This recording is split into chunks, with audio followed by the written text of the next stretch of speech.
What's going on, everybody? My name is DJ Mel. And this is DJ Honeycomb. And you are listening to the Sound of First podcast, coming to you pre-recorded from the beautiful podcast studios. Yeah. Or singular studio.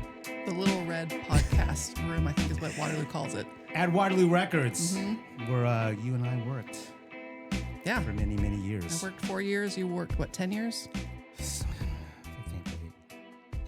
7, 8, 9, 10. Like 13, 14 years, something like that. Time flies. Man, no wonder you're at Whole Foods for an hour for your lunch break. You're like, I need to. No, man, it was more Groundhog's than an hour. Day again. Dude. I'm going to incriminate myself if I would kind of give you a rundown of my average day here at the store. Yeah. Well, it was all kind of the same for all of us. Oh, it was inventory or the counter or tickets. I think it was, 2/3 of me just hanging out, not doing work, and then a third of like. That's why work. the job was so fun. Yeah. I mean, it could have been in one way monotonous. On another hand, it was exciting and hanging out and meeting people. Like Mike Judge would come in all the time. Do you remember that? Yeah, I mean, he would chill. It was just like he would always come in. I mean, he always came in during my shift. He would always like show up at 10:30 on a Thursday night, and. Thursday. And he would buy the most gangster shit ever. He would buy the most hood shit ever. And then he'd walk up to the counter. I mean, because we had like this little rapport going. Yeah. And we would talk, and he would just walk up with all this Houston, like hood shit, right? And we would just talk. And then I would slip him a mixtape. I would always give him every mixtape that I would put out. Oh, yeah. And that's how we got to know each other. And then it's funny, but I can't tell you much about what I did the other night. But one of his movies was filmed in front of the Seaholm Power Plant many, many years ago. So, anyways, through that, through the conversations that we had at the record store, I guess he reached out, to his team like, hey. Let's get this guy to DJ a rap party for Idiocracy. So that was an interesting rap party. So I can imagine. It was interesting. You know what I mean? I know film rap parties. They are crazy sometimes. Yeah, they were. It wasn't wild. I just remember it being chill. But oh, really? Yeah, probably all stoned. So what's been going on since the last time we were in the studio? Spring cleaning. I know that I've done to do that right now. Like I'm so busy. You still do this South by circuit. I don't do that anymore. Okay. South by came and went, and I didn't really remember like the schedule, and so I had folks say like, when does the music start? When does the film start? I'm like, I have no idea. No, it's such a compressed kind of random thing, because I think the festival ended like this past Wednesday, so it's just kind of weird. It's kind of confusing. Sunday, but I'm so out of it. One of our past guests, Andy Langer, was on Texas. Like, I guess there was an article in Texas Monthly about it. I just saw this morning he wrote something on Facebook. For those of you who are still on Facebook, he kind of did a little post-mortem on South by Southwest, which was interesting. Really? No, it was. It was cool. This is a recent thing. Yeah, he posted it. Oh, like this morning.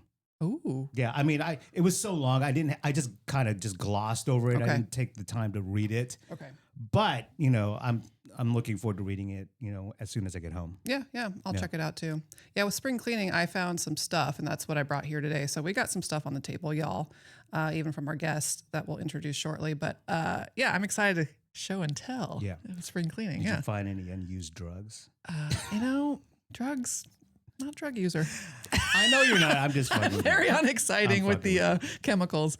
No, I you know how we used to print flyers and put them up everywhere? Yeah. And so I found some printed flyers. Oh, dope. Yeah. We could talk about those. that. Yeah. Yeah. What about you? You've had it stacked. You had Tellerico, you had South by, you have or a hat. I don't know, Longhorns. I guess you're done. Yeah. Lady Longhorns. It was pretty busy, with being on the road with James Tellerico. It was an honor.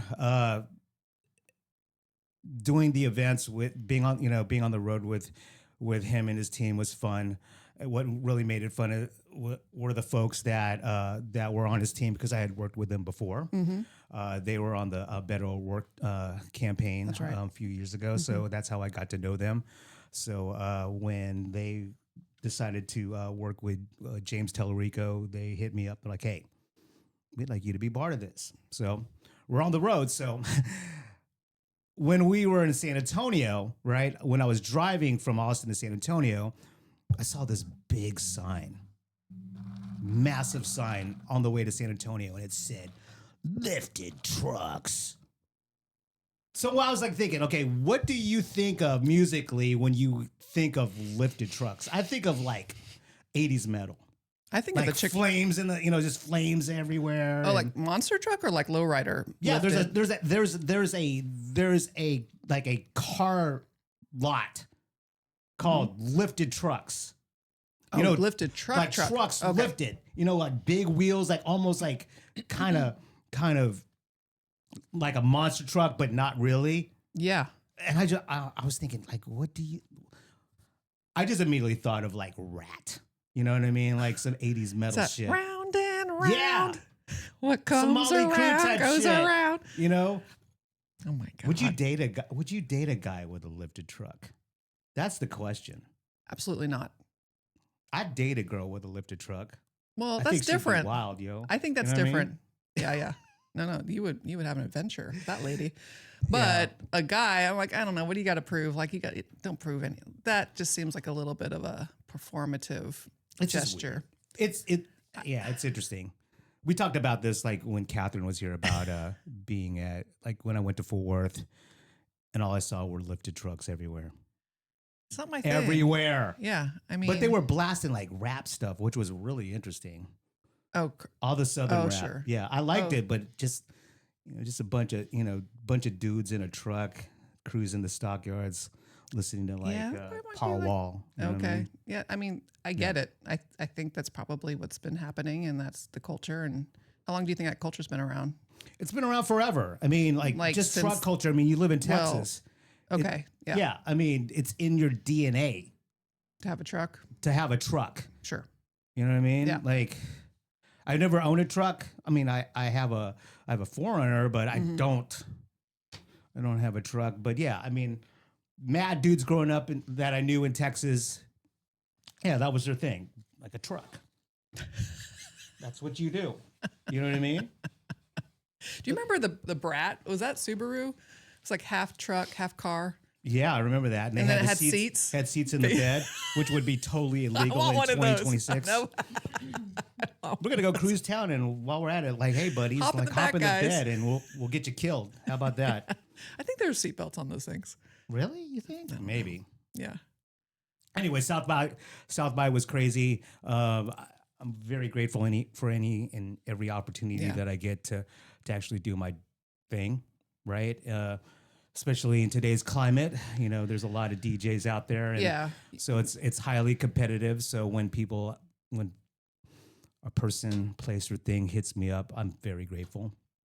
Yeah. We talked the other day, and you had said that. You mentioned that, and I was just kind of like, you're right. There's a lot of DJs now. Like, a lot. I'd like to meet someone who's not a DJ. There are people that I knew back in the day, like DJing was the farthest thing from them. Yeah.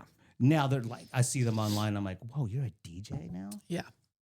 A client was telling me that this guy from Summer House, which is this reality show on Bravo, this guy, I don't know his name because I don't watch Summer House, but I watch The Housewives. So I know about Meredith Marks. But there's this blonde, do you guys know you guys can chime in. Like the blonde guy, I don't know if you know. Anyway, what is his name? Okay.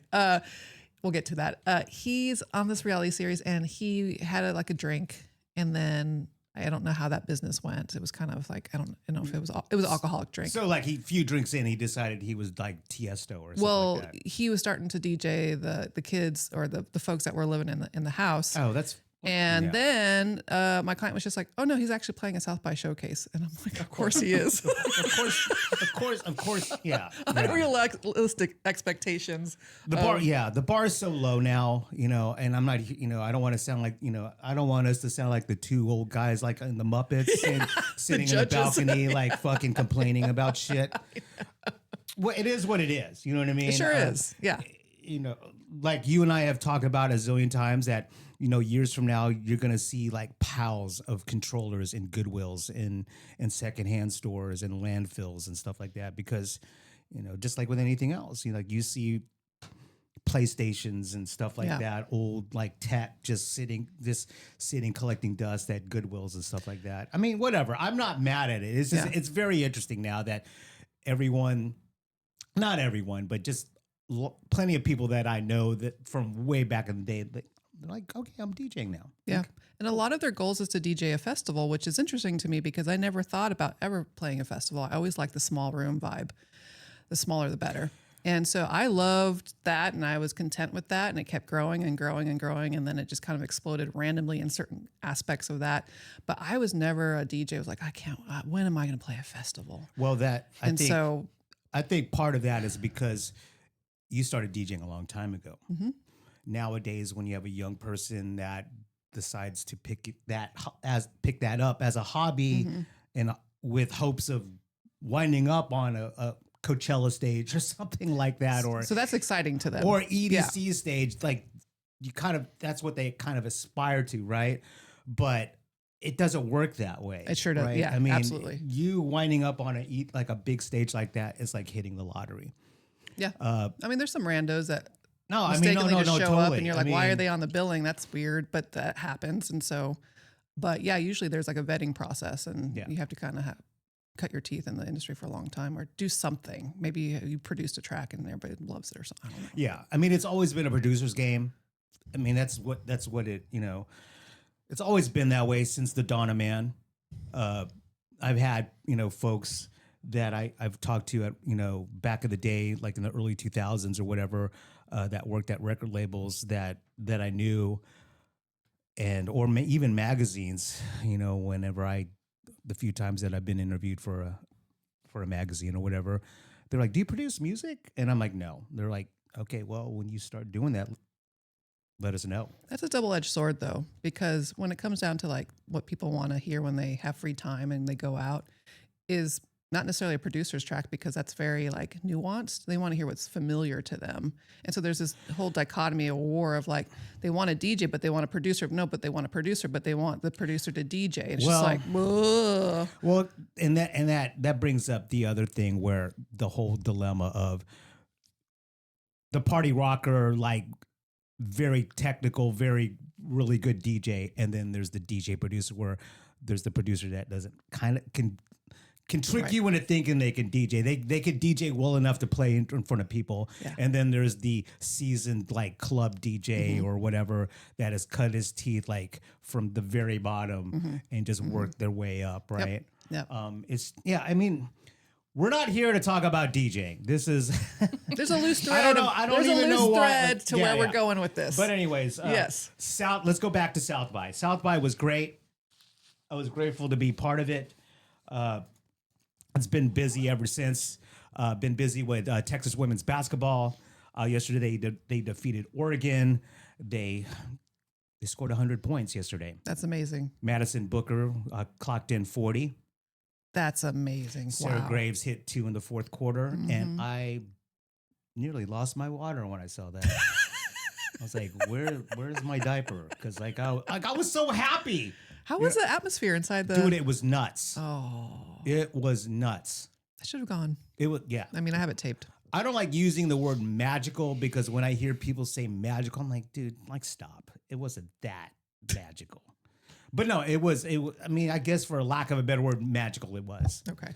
Because it was the last home game of the season. It was the last home game for Rory Harmon, Kyla Oldacre, Sarah Graves. What's homegirl's name? What's her name? Ashlyn Judd. No. I don't know. Yeah, it was her last season as well. We could, feel free to Google it. But it is Judd. Judd, number 21. Yeah. I think it's Ashlyn. I don't know her Judd. first name. Yeah. It's either Ashton or Ashlyn. Anyways, I should know these things, cameras. Anyways, it was a fantastic game, and it concluded like an amazing undefeated home season at the Moody Center. Really? Texas was undefeated at I don't know home. about that stat. I think, yeah. That's cool. So I don't know. They scored 100. It was pretty wild. Yeah. And it was the last game of the season, and so I as soon as the game was over, I just kind of took it in. I mean, I took the whole game in, but I just sat in there after the game and just sat there and looked around and just kind of took it in. Nice. Took my time striking my gear and getting out of the arena. It was a good time. And and here we are. You know what I mean? So South by was great. ACL Live hosted an event with Rolling Stone. 3 days, the future of music. It was fantastic. I had a good time. That place is cold. I always forget how cold ACL Live is. I should have brought a down blanket. I always forget. I love the place. Like, I just love it. I love it. But I always forget to bring a hoodie. It's cold. I mean, that's how you stay alert and focused is Well, to yeah, have there's cold. gear in there and people are moving around. That's true. A lot of people don't like the sweat. I don't like the sweat. You know what I mean? So Yeah. it's perfect when you're performing and you're working and you're moving. But if you're just standing there, Yeah. drinking a drink and you're sitting there for 30 minutes waiting to play, you're like, I can't feel my fingers. Yeah. That is probably a tricky thing that some of us DJs probably don't even talk about are our fingers. The folks that, still deal with like control records and vinyl. And it's not an uncommon thing in music venues. I mean, emos, like all these other places, like there are a lot of places where it is cold and it should be. Would you rather be cold or sweating? Right. Yeah. Well, a million years ago when I did the Kimmel show, it was freezing. And then I found out Kimmel and all the late night shows are freezing for that reason. I do recall, I'm a big Dave Letterman fan. And I remember seeing their guests going, damn, it's fucking cold in here. Like, what is going on? They could see their breath. Oh. That's how cold it was. So many ways. I wonder if SNL was like that too. I wouldn't doubt it. Yeah. But the Future of Music showcase at ACL Live was fantastic. Shout out to Rolling Stone and ACL Live. And speaking of ACL Live, our guests for this episode of The Sound of First is Sam Garrett and Kendall Unbehand of ACL Live. Hello. Clap, Yes. clap, Thanks clap, for having clap. us, y'all. Welcome. So before we get started on music, Sam, let everyone know what you do there. What I do there, gosh, in 2,000 words or less, or what are we dealing with here? The small fun size, Halloween fun size version of it. The Cliff's Notes is I'm assistant general manager there. So I oversee all of the revenue generating parts of ACL Live. So booking concerts, we have a pretty robust private events business, F&B program, all the drinks that you drink and all the snacks that you eat when you go to the show, and anything and everything in between, kind of. Just trying to be a steward for what I genuinely believe is the best music venue in Austin. I agree. Yeah, I agree. Before we move on to Kendall, but dude, speaking of robust, like the hospo, like all the snacks in the break room. What do you call got that it room? going The on. Willy room? What is it? We just call it the catering room, but dude. yeah, with the giant joint hanging from the ceiling. Yeah, So that's there's our like this proudest area- asset. So Yeah. there's like this pipe and draped area, right, with all your snacks The locked cage. up, and I The got cage. this, dude. Yeah. I was in heaven. I was hungry, and I'm like, they let me go back there, and I'm like, can I have a snack? They're like, sure, pick something. And I'm like, oh my god, look at all the snacks. I want to tell you that is an honor reserved for very few people. That they let you go and rummage through the cage. That is one of the highest honors that can be bestowed upon talent at ACL Live. And I wasn't greedy with it. I just grabbed a couple bags of chips, right? I didn't stuff my pants and pockets with snacks. It was a great time. Fantastic. Thank you for treating it with respect. Oh yeah. I don't abuse my I do not abuse my privileges. That's right. That's why we know and love you so much. Well, thank you so much. I'll still pop down there every so often, and I'll treat it like a little treat. Yeah. As if I'm stealing a bag of chips. I'm like, oh, thank you so much. Don't tell anyone. Yeah. I really appreciate it. It's 4 p.m. Nothing's going on. Yeah. I just needed a snack. Nice. I didn't know you did that. We should have a chat about that when we get back to the office, actually. So Kendall, let the listeners know what your role is at ACL Live. Hey y'all, I do all the talent buying with my counterpart Shelby at ACL Live. We work closely with Sam and the team to program 250 plus events, almost 300 events annually between ACL Live, our 2,500 capacity room, and good old 310, our favorite little club space, which you are very familiar with and have made it what it is. I basically live there. Yes, and you I do. love it. I know I do. I love playing there. Yeah. It's a gem of a club. Yeah. Yeah. We are very lucky to have as good a sound and lighting and equipment in that space. It is small and as mighty as it gets, which is rad. Yeah. Not only is the theater space the best sounding room of its size, but 310 has got to be my favorite room to see music in Austin, for sure. Yeah. Nice. Yeah, I'm very grateful to have I have a home, right? To do my thing. Yeah. You know, I've been DJing for so long that I feel like that I'm at a point where I have graduated from, you know, playing at a club, at a bar, right? And doing ticketed shows where Yeah. there's an up level of, you know, everything's been up leveled, right? The sound, you know, just lighting, all that kind of stuff. You know what I mean? We have, we actually have an actual sound guy there. We have an LD there, you know? You can walk into the bathrooms and not be afraid to touch anything, right? It's like really nice. Everything smells good. You don't feel like you're going to get a MRSA infection. It's like, you know, it's not like back in the day when we're DJing at Nasty's and you're just like, holy shit, like, look at that bathroom. Oh my God. You know what I mean? Yeah. Maybe I need to get tested after this. Yeah, I never got to see the men's bathroom at Nasty's, but No, I dude. definitely saw the women's, and that was a weird 2-room It was situation. a weird, it still is. It's like the what's back the- lot, it's still the same setup, I think. Yeah. I think they've cleaned it up a bit, Yeah, though. but the bathroom at Nasty's, like day 3 at Bonnaroo, like a Porto, like is like sanitary compared to like the bathroom at Nasty's back in the day. And I have like nightmarish, like nightmare fuel type memories of a Bonnaroo Porto. Ooh, well, Yeah. I'm sure. Gosh. It's not like they were lying to you, though, with the name. They weren't called Spick and Spans. They were called Nasties. And I know that. Yeah. But see, here's the thing. Like, I've seen, like, when Nasties was still Nasties, when the bar was closed, and I was, like, you know, not to be a dirtbag. Seeing a bar in the daytime. Yeah. No, but when the bar, like, after the bar was closed, right? You know, after we pushed everyone out at Nasties, I'm like, you know what? I'm curious about the women's bathroom. Dude, the women's bathroom at Nasty's was, like, delightful, man. Oh, no. It was wow. just like potpourried out, No and it's just way. like fully stuffed. And you go to the bath, like It's the men's. false. You go to the men's Yeah. side, and you go to the men's sides. You go to the men's, like the men's restroom. It might as well just been a hole in the ground. That's what I heard. I never wanted to go around that side of the... No, you don't want to go there. Well, after we were done playing at Nasty's, I was always curious because I heard about the terrible rumors about the bathroom.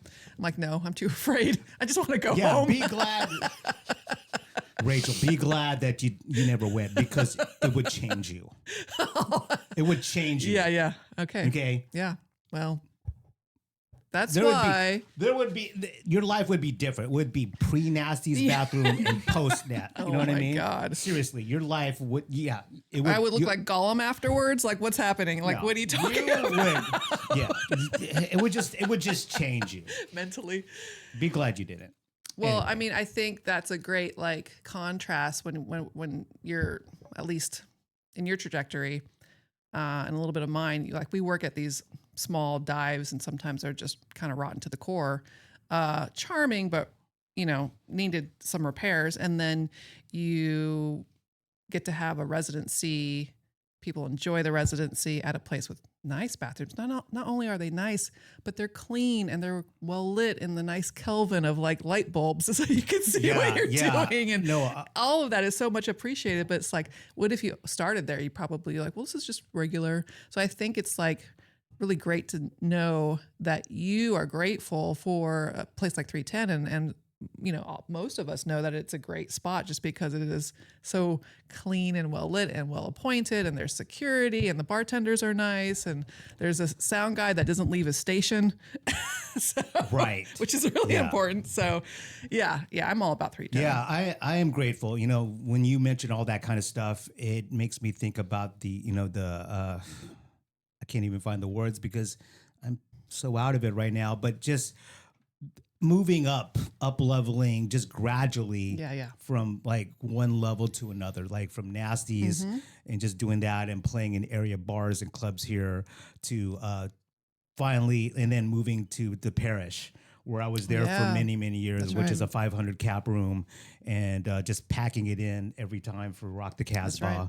I did that for many, many years. And then when the Parish started going downhill, I think that was around the time I met McFadden at ACL Live, and he was like, "Why don't you come on over and do your events here?" And the rest is history. Nice. I think one of the most memorable events that I did there was the day that Prince passed away. That's right. I remember that. And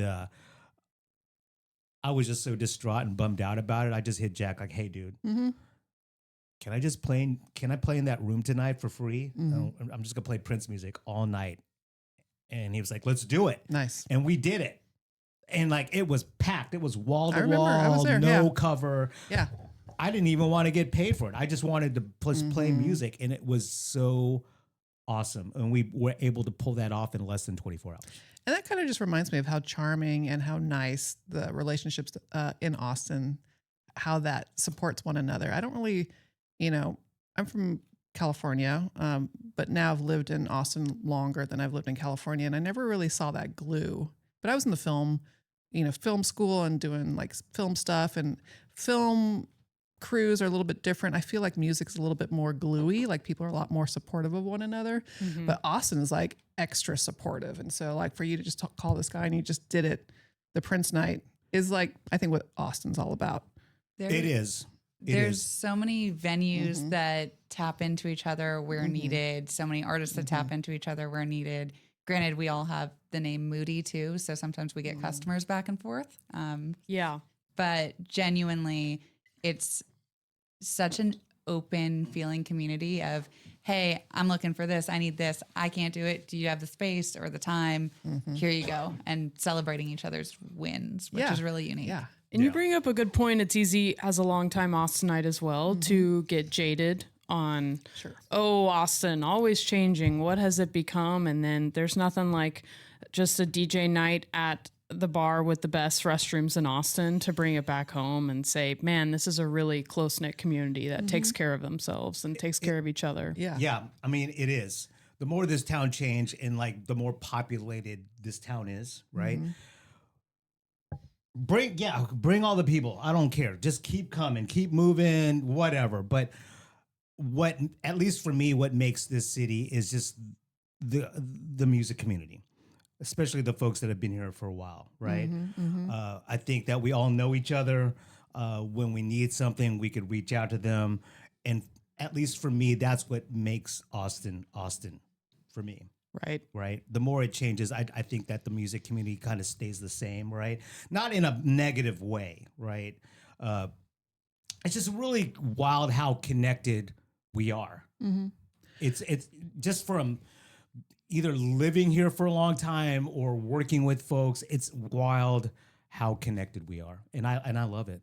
Yeah, and the people that show up to your events, I get to see who's in the audience because I'm one of the audience members, and I'm just like, there's Tyson Cole from Uchi. There's John Hardasher from the gardening show on PBS, Central Garden Texas Central Texas Gardener. Yes, he was there.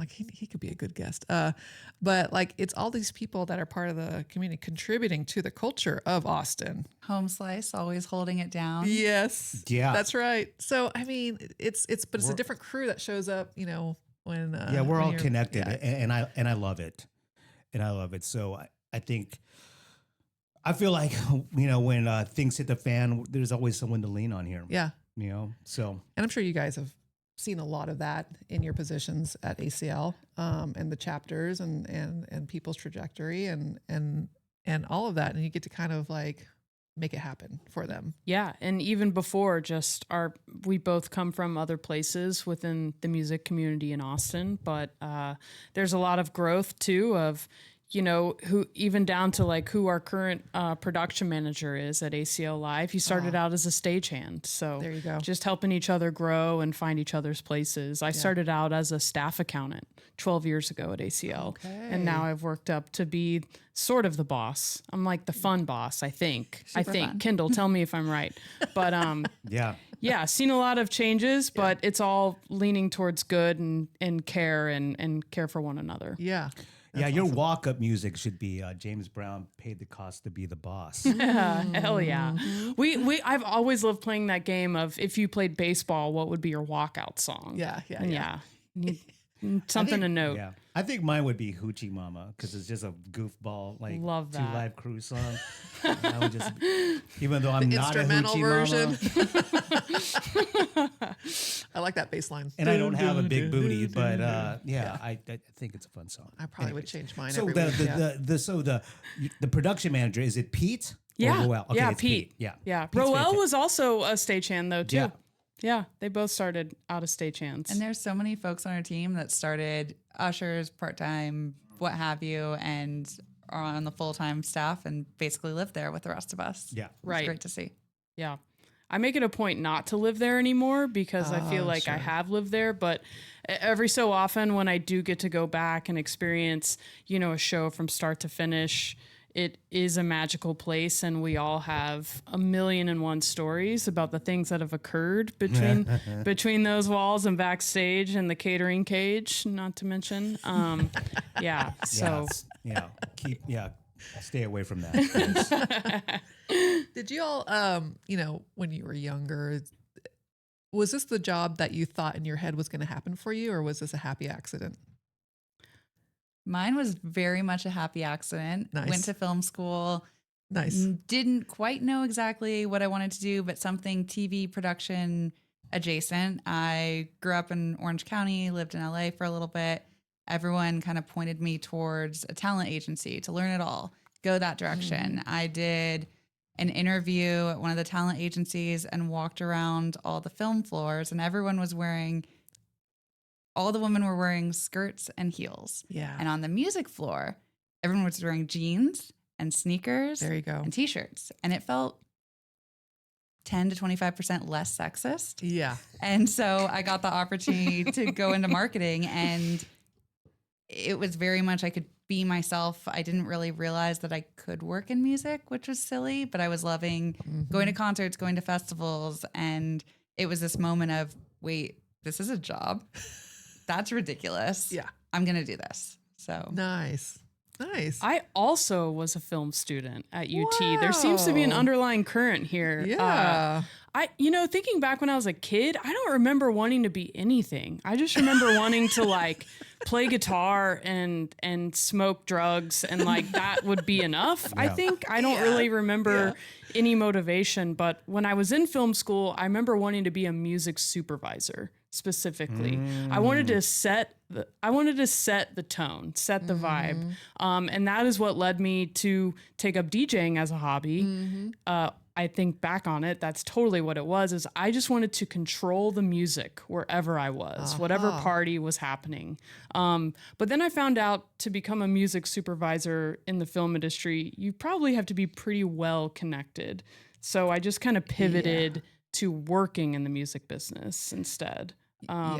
But same going with Kendall, like I got my second tattoo when I got my first job in the music industry. And I remember telling my parents, like, it's okay. I only ever plan to work in the music industry, so I can get as many tattoos as I want. So are you willing to divulge the location of this tattoo? Yeah, it's actually on my forearm, and it is a red ink cassette tape.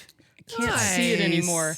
I actually got red ink because of Brandon Boyd from Incubus. He had the red fish tattoo on his forearm. Wow. And I thought it looked so cool. And now it is so completely faded. Oh, wow. You can't even tell it's there. But for years when it was fresh, people thought it was a concert stamp.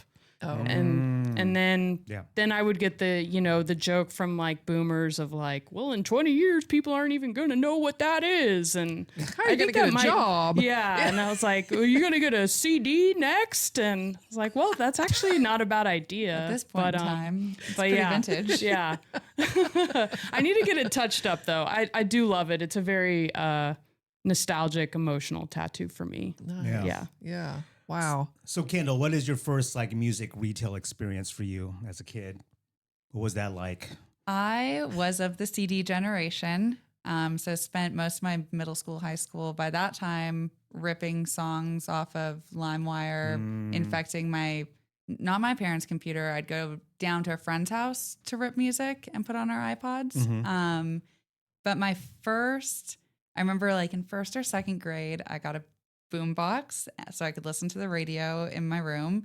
And my parents had given me, it was Britney Spears and NSYNC and a Christina Aguilera. Just classic. Absolute That's very cool. classic. Couldn't ask for a Very better cool. combo. Yeah. And I remember like Britney Spears was edgy at the time. So my mom was like, okay, don't be bad. Yeah. So Don't be bad. Yeah. LimeWire, you know, me working at the record store and working music retail and this, that, and the other, and just buying records and whatever, you know. The first time I ever downloaded music off of LimeWire, it felt like I was cheating on a girlfriend. It felt like that. I'm like, this is bad. This is so bad. Do you remember what you downloaded first? It was either one or two things. It was either this was like during the rave era, so it was like this song called oh my god, I can't forget. The drum and bass artist from the UK, his name is DJ Crust, like with a K, Krust, and I forgot the name. Was it Lamb? What? Was it Lamb? No, God, dude, this song, it's a drum and bass anthem. I forgot the name of it. Or it's Mr. Wazzo. It could have been that as well. I can't remember, but I just remember it was 2 a.m. and this is around the time when, oh, you know what I mean? Like, no more dial-up. We have like a cable modem in the crib. 2 a.m. That's when the seediest music downloads occur. Yeah. Also ghosts. I'm just like looking over my shoulder, like, and downloading. It felt weird downloading music for the first time. It was weird. And then going back to the store, you know, here at Waterloo. I wasn't going to tell anyone I downloaded something. Imagine if John Coons back in the day heard that I downloaded music illegally. He'd be like, "What? It's a sacrilege." Yeah. For sure. As a record store clerk. Yeah, it doesn't make any sense. Yeah. Sam, for you, what was your first experience like going to retail, and how did you pay for it, and where did you get the money? Did you sell drugs? I probably no. I just came from a boring suburban household in Houston. I don't remember if this was my first time buying a CD. So I had two older siblings, so I got all of their tapes. I remember I stole my brother's Belle Biv DeVoe tape when I was like 7 years old and loved it so much. And then, I think so. It was like 92, 93. Yeah. And I also stole all my mom's Reba McEntire tapes and Garth Brooks tapes. But first CD, I remember specifically, and I bought it. It was Elton John, The One. It's probably it's not a well-known album. You know what? It's from the 90s, and it has a lot of like slow bangers on it. I'm going to look this up. I think it's the album. If it's the album, it's got like this purple purple album cover. Oh, okay. And this lovely photo of him just looking just beautiful. But I don't really even remember most of the songs on here. I remember The North and I remember The One, and that's all I remember. But it was kind of like me knowing enough to know that like Elton John was cool, but not knowing which album to buy. So just buying the one that looked the coolest. And I was like, oh, this is purple and gold, so I'll buy that one. But I can't say that it stuck with me or it's to this day one of my formative albums at all. Sure, of course. But there I was, probably 4th grade. That's what, 8? I was 9, 10. I do remember I was not allowed in 5th grade my mom would not allow me to buy Smashing Pumpkins' Melancholy and the Infinite Sadness, not because of its content, but because it was a double CD. And I remember her saying, I am not spending $25 on a CD for you. That's something my mom would say. Yeah. But I eventually did get it, and I would consider that maybe one of my first like albums that I just ran into the ground. Yeah, that's a so great first on repeat, maybe. Oh yeah, for sure. Okay. And Siamese Dream. I definitely stole Siamese Dream from my brother. I love that record. So good. I love it. Did you have a first album that you played on repeat? Like you're like, this is resonating with me so hard. Was it Britney Spears? Kind of, yeah. That's great. No, it was. Hey, this is a no judgment zone. Yeah. I remember getting whatever album Usher's Yeah. Oh, Hey. absolute gold. I remember fighting with my mom in Target because it had the explicit sign on it. Yeah. Oh, yeah. And she was like, what are you bringing home? No. And I went, this is my money and this is what I want to spend it on. Yeah. So I think it was like track number 4, She was 5, or like, 6. this is what you want to spend it on? And you respond, yeah. Yeah. And it came with an Usher poster that I hung up too. Amazing. Amazing. So I remember that people need to bring back the album posters. 100%. That's Especially when happening. it came in the CD packaging Yeah, yeah. and all Oh, the yeah, creases yeah. stayed. Yeah. I had Pearl Jam 10 Oh, yeah. CD poster on my wall replete with creases across the whole thing. Yeah, it was like the Happy Meal. You got a poster, Yeah. you got treats other than Gosh. food. And it was even better when it had all the lyrics you could sing along and the shoved into the CD thing. It's never going to go back in there properly. Nope. Yeah, Man. people are putting posters back in their bedroom, trying to keep it like I don't know what they're calling it, but it's with all the what was the magazines back in the day, Collage? Or like from Mod Podge? just posters of people, musicians. Yeah. There's a poster rack here. I mean, there's always been a poster rack here. That's right. I mean, we have so many concert posters just kind of scattered around our garage. Right. Where else am I Right. supposed to put I them? know. Yeah. My wife is a designer and made show posters for years. We have a giant closet filled with probably more than 100 show posters. That's great. Throughout the years. Yeah. Wow. Yeah, I'm a big print fan. Like I love tangible things. It can get you in trouble because then you need to buy another storage unit. Right. Yeah, Or that's flat file. Yeah, that's kind of a byproduct of being involved in the music industry is accumulating items. Yeah. Accumulating things, posters, creds. Mm-hmm. Yeah. You know what I mean? Right. Stickers, random promo items. I know. My house is cluttered with that stuff. Have you organized it in any way? No, there's my dining room table at home, right, is just nothing but camera stuff. And when I got home from the game last night, we had these special NCAA tournament credentials, right? And I just threw it on the table along with the other creds that I had to use the past month, whether it was for like James Tellerico or the South by events or whatever. That's just what happens. You just I know. you just accumulate crap. Yeah, I was right? looking at all the credentials. Crap in a good way, folks. It's also special. Yeah. I know. I'm not going to get rid of it. Right. It's a trinket. Yeah. Right. Unless you do spring cleaning like Rachel did. Well, here's the caveat. I don't clean my records. I want to keep like the last memories imprinted even with the dust. And Right. this guy over here has this wonderful machine to keep everything sparkly clean and What, records? museum fresh. Like record machine. Yeah, we are I opposite in won't- how we keep our records. I don't want to erase the last gig from like 2013. I recently did that too. I went through some old dance records that when I used to DJ and played them, and there was like dried beer on one, skipping to hell. It's like, good Lord, I really put these through the ringer. Yeah. There should be two libraries, the worn and then the kept. Yeah. Yeah. The other night at the event that I played at, all the AV guys, while we were waiting for my set to start, right? There was someone speaking, and I can't tell you who was speaking, but anyways, Sure. we were all standing there, we're all just bullshitting, and then I mentioned something about they noticed like my setup was like, wow, you have turntables. Like, do you play records? I'm like, well, not really, not anymore. But I just told them about how when I used to DJ with records, like I used to carry like 3 bags that held 100 records each, and I used to live on a second story of a building here in downtown Austin, and that's why I have scoliosis and shit like that. But anyways, I told them about how now I'm so OCD with my records, like I hold it like it's radioactive, and I'm just like super careful with it. But then I'll listen to like the records that I used to use when I used to DJ all the time. And when you put it on, it sounds like just static. It's just crunchy sounding because of all the scratches and stuff like that. It's embarrassing how bad I treated my records back in the day. Well, we were kids, you know? Yeah. These are actually kind of antiques. And we're like, let's go party. Right. Yeah. Right. Yeah, and things would be spilled on these records a lot. Yes.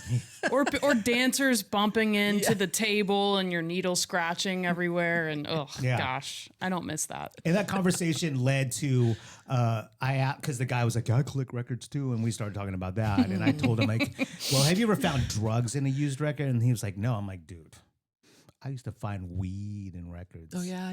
You know what I mean? Yeah, that was a story. Shoot. And then, I'm buying the wrong record. Just all the years of digging, you just find the most random stuff, or like a random photo, that someone threw in a album jacket by accident. There was one record that I did buy where it was a gatefold record, and I forgot the title of the artist, but it was a gatefold, and this gal had written this long love letter to this guy about, da da da da da. This record will always remind me of you, especially this song. You mean this, you mean a lot to me, yada yada yada. I still have that record somewhere. Do you remember what record it was? Oh yeah, Casey and the Sunshine Band. Yeah, and the song was "Please Don't Go." Oh man, heartbreaker. Geez. Yeah, so it was a gal going, like, please don't leave, and ouch, I'll never forget you, and it was kind of like maybe like this, like summer vacation love thing, right? Man. And like they have to go back to school or something like that. It was really interesting to read. Did you guys ever have that experience in your life up to this point, like love an letters? Album? No, an album. Yeah, love letters. Do tell. Where you played an album or a song on repeat because you were heartbroken, or you yearned for the love to reciprocate, or some folks like myself. That's not what music's for. Music is for me being on the up, to make me feel empowered. But he's had experiences where he has a music that helps kind of like manage the emotions of heartbreak and loss and things like that. So we have two different journeys with music. And so with our guests in the past, it's the same thing. It's like, no, I don't really do that. Or yes, I do. So do y'all have any? I have, for sure. I need to think about what it was though, because honestly, because it was such a painful moment in my life, I might have buried it a little bit emotionally. Yeah. Let me go digging real quick. See if I can, because it's definitely on my best songs ever playlist. Okay. Yeah. Yeah. I've had plenty. It's and I think the most interesting part for me when you're listening to an album or a song and kind of working through grief or whatever way, and coming back to that 4 or 5 years later, maybe it makes you really happy that time around, or it takes you right back to how sad you were. Yeah. But there's a lot of, I don't know, like Florence and the Machine was, she's got some songs that like really hit. Yeah. And sometimes if you're in the car and you've got the windows down, you're blasting it, you're dancing. And then other times you are at a zero. Yeah. Yeah. Which I think is the most interesting piece as far as music goes, how you can receive it very differently. Yeah. Oh, for sure. Yeah, context, right? Yes. Yeah. Yeah. Wow. I don't know why I blocked this, but as soon as I didn't even have to go to the playlist to think of what it was. It was Sufjan Stevens' The Seven Swans album. Is that what it was called? And it is just full of acoustic heartbreak song after heartbreak song. And I had just gotten my heart broken. I loved Sufjan Stevens in college. I mean, I pretty much only listened to him and Magnetic Fields. And going into, it was, my first coming out experience, basically, and I got my heart broken. That was the Sufjan Stevens phase. And then once I was over it, and then just generally being excited about knowing I was gay, that was Magnetic Fields' 69 Love Songs. So kind of keeping that heartbreak with me, but like you said, maybe I'm on the up and up. So we'll see. We can only get gayer and better from here. That's right. Amen. Yeah. Yeah, Elliott Smith's Either Or does that for me. That's a record that takes that was a big one. That takes me to a weird place. I mean, among other records. Yeah. Do you remember the Tinder Sticks? Vaguely. Yeah, that was like, if I ever got like emo, it was like that was, or the. Oh, wow. Mm-hmm. Yeah. But no, I was more like CNC Music Factory. I'm like, all right. Oh, guys, totally. So you're the upbeat person. Yeah. I don't want to get sadder. I don't see you dwelling, like listening to something. I'm not really sentimental. So yeah. That explains a lot. That explains. Now I'm ready to like exhume some deep hidden memory for you on the next episode. Probably the reason why. I'm kidding.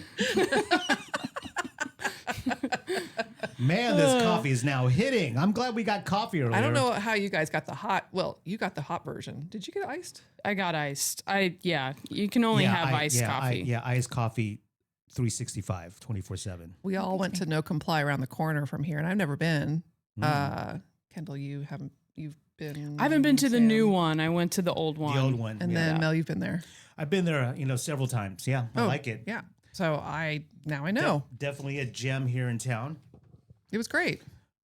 And the guy that worked, I mean, I just like that setup. I like a coffee shop and like a little boutique-y, fun, like curated space. I'm loving how many, like Juiceland has, some of the stores have like a record section, and then Drinks Lounge also has a little record store, and then Sunshine Vinyl is moving to the shop at like a space at Pershing at their bakery. Oh, okay. I love the dual use spaces, especially on the east side.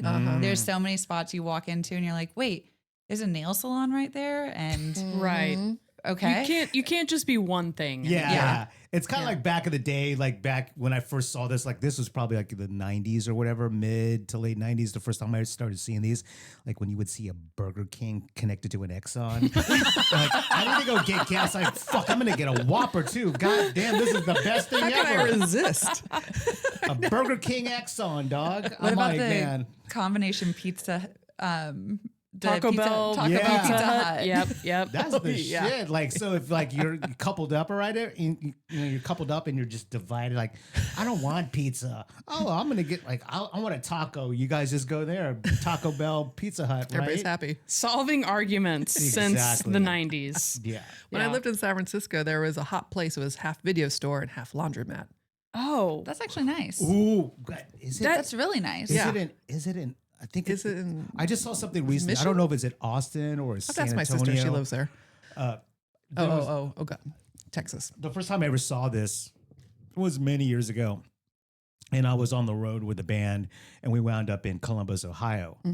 And which kind of reminded me a lot of Austin because Ohio State's there, right? And it's just a big university. And they have a street that's kind of like the drag. If I remember correctly, it's called High Street. Which is basically their, Guadalupe, whatever you want to call it here in Austin. And we were on the road. I was on the road the entire summer. So by the time we got to Columbus, we were all crusty and smelly, right? So we needed to go find a laundromat, but there was a laundromat there that was really nice, connected to a bar.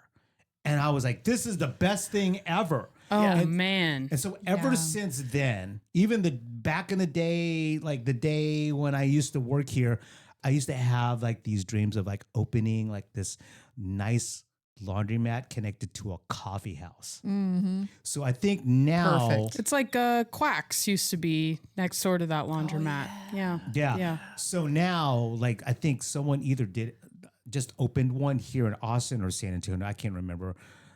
I'm online so much that everything is just a big blur. So, but yeah, that's the best idea ever. Just, just combining two I'm things. really into that. I'm seriously contemplating quitting my job right now to open up a bar and laundromat. How many times when I first moved to LA, I shared a studio apartment with a friend of mine, and we were so poor. And we would walk down the alley to the laundromat, and I would just like sit there reading a book, and God forbid I had to go back to my apartment to get a snack or something. You're like, oh, I hope my clothes don't get stolen. So being able to, I would BYOB to the laundromat too. There you go. And sit there and read or what have you. But knowing that there was a location I could just buy my alcohol, that's just convenient. Yeah. Yeah. Yep. Or coffee. Yeah. Coffee laundromat. Yeah. Right. Yeah. Yeah. They need to bring that back. Why haven't they? I wonder why. I don't know. They did that here. There's a bar. I don't know. Do they have coffee there over here? Do they serve coffee here at Waterloo? I know that they have a. They have a cold brew Okay. situation, but Okay. I don't know. I don't think it's nitro. I feel like doing a laundromat type concept over on Quad near campus. Oh, yeah. That's a, Yeah. yeah, That would kill. I quit my job today. Yeah, I'm shocked that no one has done that yet. So you all book talent. You're in the music realm. What was the last concert that you physically went to that really resonated with you? Oof. Was it in the past year? Was it pre-COVID? Like it could be any time. It Or could you be just- last or you week. just- Resonated. Or are yeah. you just kind of numb inside now? I am. It's Well, like- I will say I it know. is. I am. There's definitely some numbness going on. Yeah. I'd like to say it takes a lot to make it feel special now, but I found myself, and I'm about to go off script here as the AGM of ACL Live, but I find myself gravitating towards smaller rooms to kind of feel something again. Yeah. Going way outside of what I would normally listen to on recorded music. Like I will go to a hardcore show and have the time of my life in this sweaty, dark, musty room.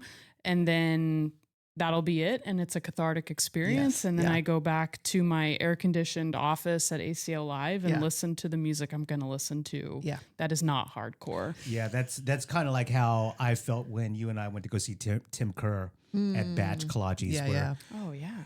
It was just three folks on a little stage, two guitars and a banjo, right? Yep.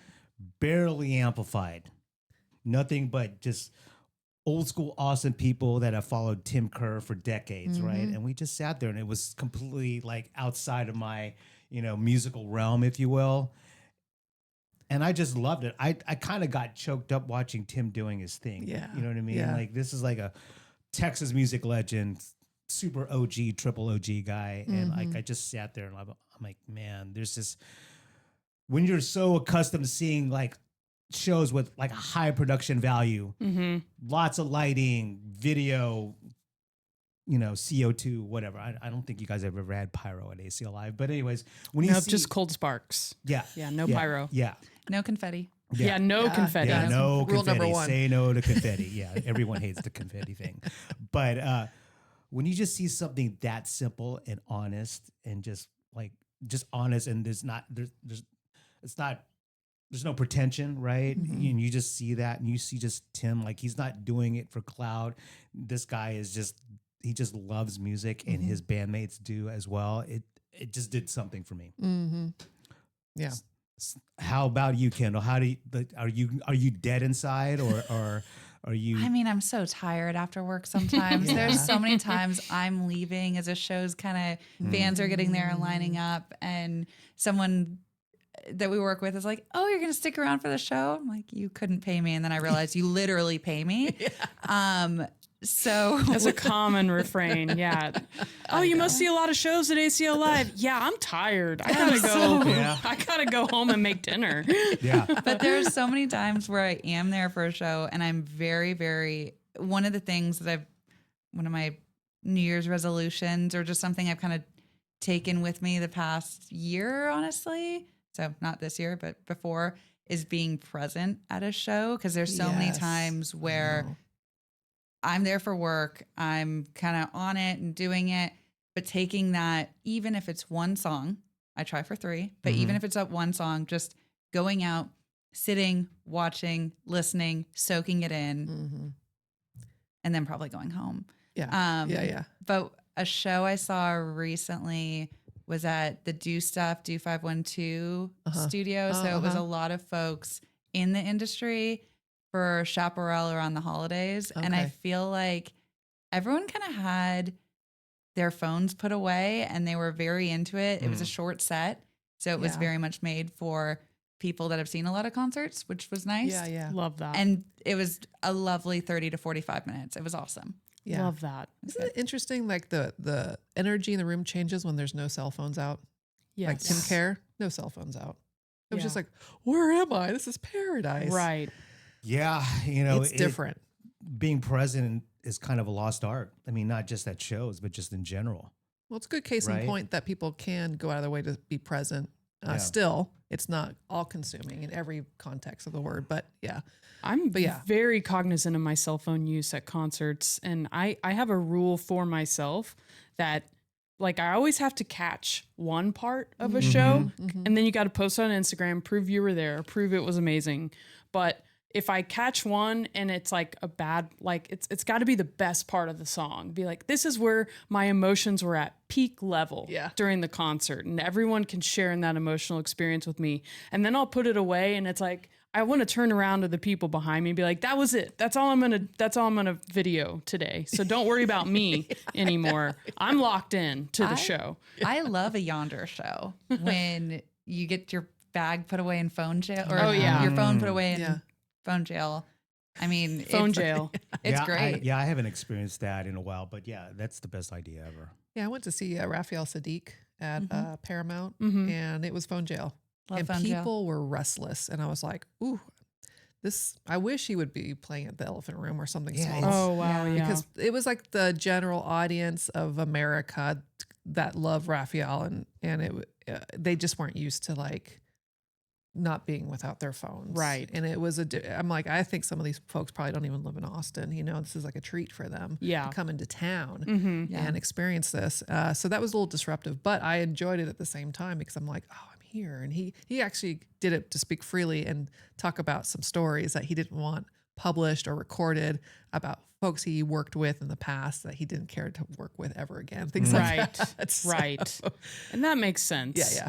I used to be such a hater of people who were on their phones for the majority of the time, but as I get older and wiser, hopefully, I kind of find myself veering towards, look, as long as you're not being loud and interfering with my direct line of sight, like if this is what's getting your rocks off, like go for it. Yeah. I'm not here to yuck your yum.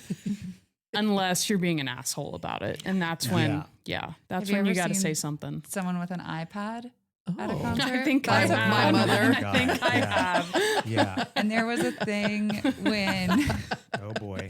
100 Gex was on tour a few years ago. It became like a Reddit meme to bring your Game Boy and film on your Game Boy at the show. How does one film on a Game Boy? There was a Game Boy. Oh, like a Nintendo DS or something Yes, like that. Oh. yes. It's the it one was that a DS. folds out with a camera. Yep. Yeah. Okay. So there my husband was. With his Nintendo? Absolutely. Hell yeah. At Live Emos. it up.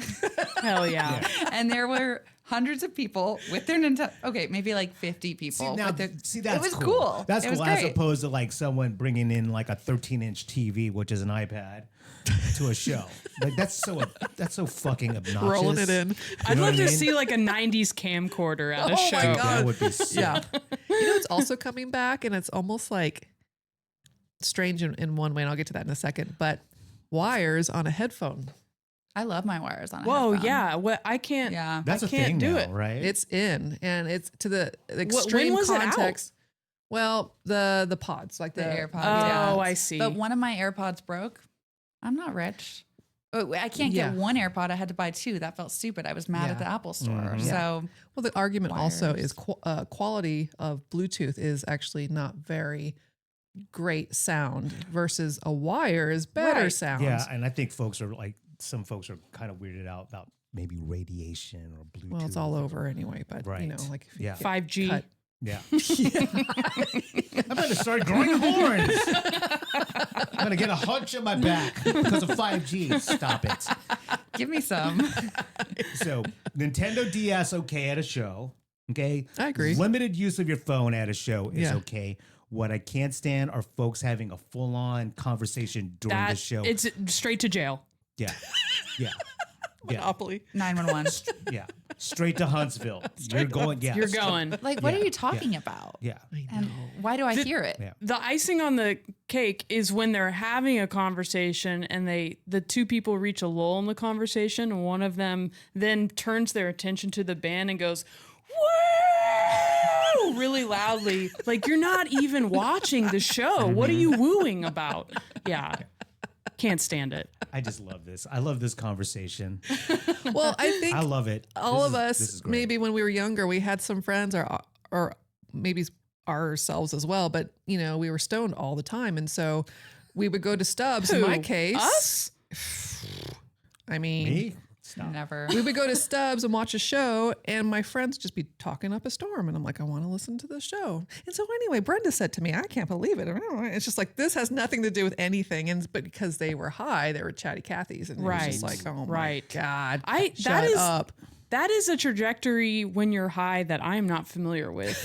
Like, I would Yeah. be more inward looking, know, you would introspective. think, I'm yeah. usually Oh, busy totally. having like a panic attack dissecting my life. I'm not talking to anybody. That's me. Yeah. That's me. There was one show in particular, and it was at Lozona Rosa. This was a Oh, R.I.P. long Yeah. time ago.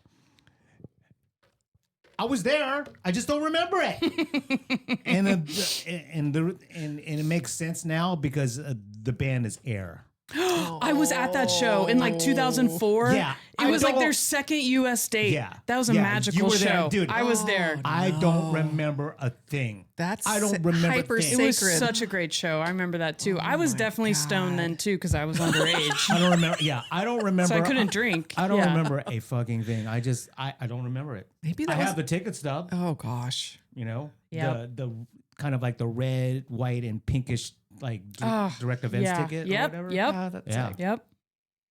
So is Air secretly Daft Punk? 'Cause I'm starting to think everybody's No. secretly Daft Punk. No, no, definitely not. I think they all come from the France. same group though. I think know. well, there's some overlap between Daft Punk and Stereolab. I know this there much. really? Really? Yes. They were all members of Stereolab, and one of the members of Daft Punk were in a band together, and that is how Daft Punk got their name. Is they released something, and a member of the French music review press described the album or one of the songs as Daft Punk, and thus was born. Which is an insult. Yeah. Yeah. Yeah. Yeah, I think of all those groups like Stereolab, Phoenix, Oh yeah. Daft Oh, Punk. yeah. They're just all kind of thrown into one group. Mr. Wazoo, all that kind of stuff.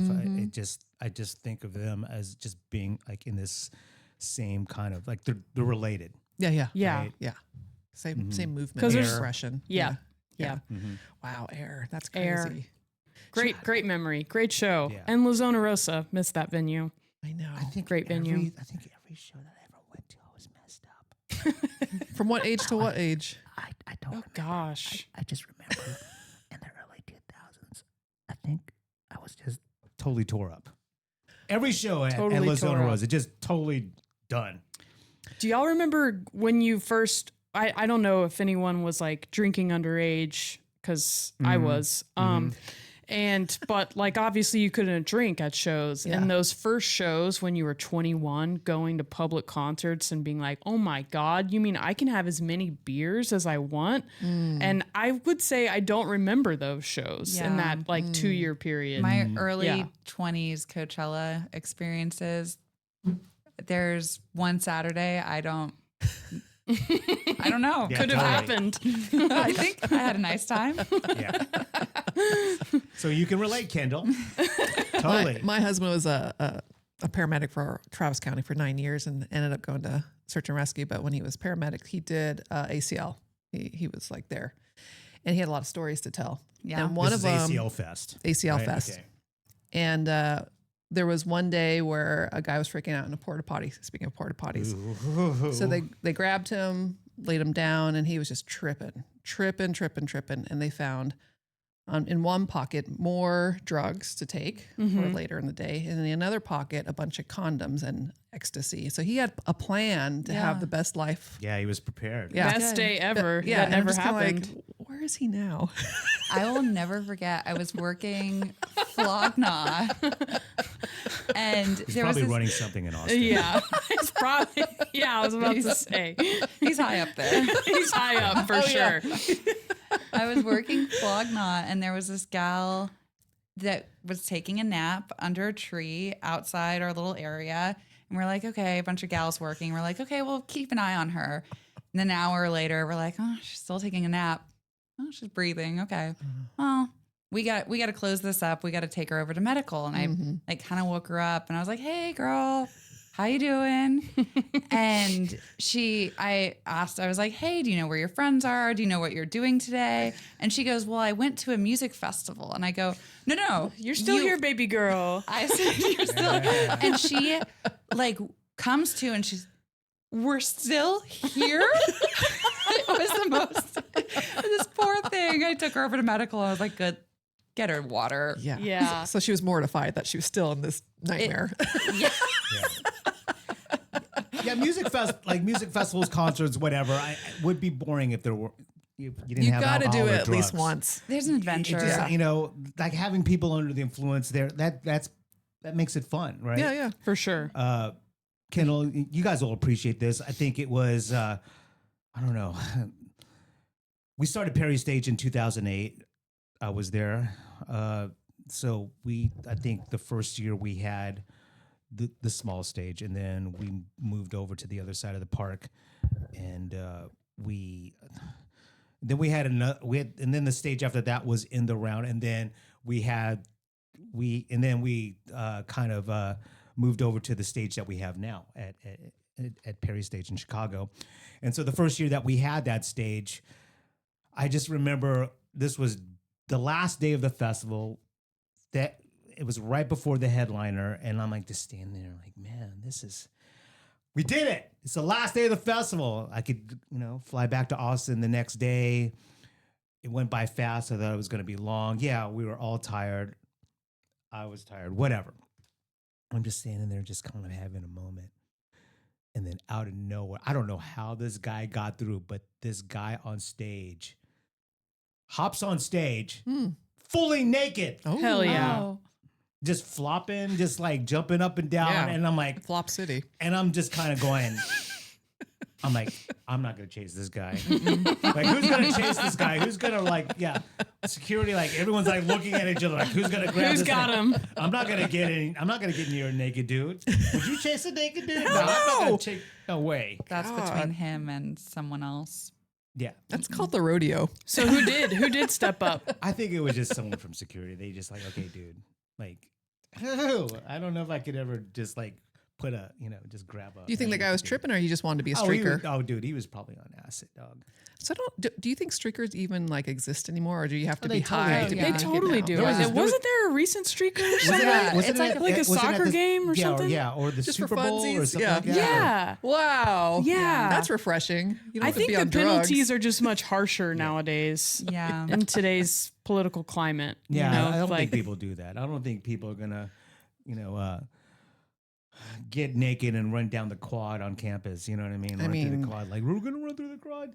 Quad Well, naked. No, yeah. they don't do that anymore. Undie Run is still, I mean, I hope it's alive and well as of right. a decade ago. Yeah. So you're in your underwear. Wait, I don't know about Wait, this. when? Yeah, I vaguely remember this. Is it Like, still? it's a college thing. Does it Like a still happen? panty party or something. No, like it's like the Undie Run. Like where it's like a 5K you run in Yeah. Oh, your God. briefs I need to or support a something. It bra was for that one. great. It was so fun. that. Yeah, Yeah. It was like an end Ouch, of. though. It was like a. it was a Ouch is thing. right. Yeah, yeah. sorry to interrupt, guys, but I was just glancing out this window, and this guy right here that's shopping. Uh-huh. He's looking at records. Let's all look at him right now. And then he turned around to his wife and gave her just a kiss. I'm like, that's where it's at. That is where it's at. Love in the record store. Yeah. Must be nice. Find love here at Waterloo. Must Getting be turned nice. on by all those box sets right there, you know? Yeah. Yeah. Well, he's trying to rack up his tab, and like she's gonna be like, "Oh, you don't need that one." He's gonna give her another kiss. Oh, yeah. Lube her up. Yeah. Yeah. Love that. All right, this conversation is going downhill. Well, let's talk about all the fun things on the table for y'all just listening. You're not seeing what we're about to present, but you could always go to YouTube. Fun things. Yeah, we're starting. You know, we decided to spice things up on this podcast. Yeah. Show and tell. And it's the show and tell portion of the Sound of First. So who wants to start with the show and tell stuff?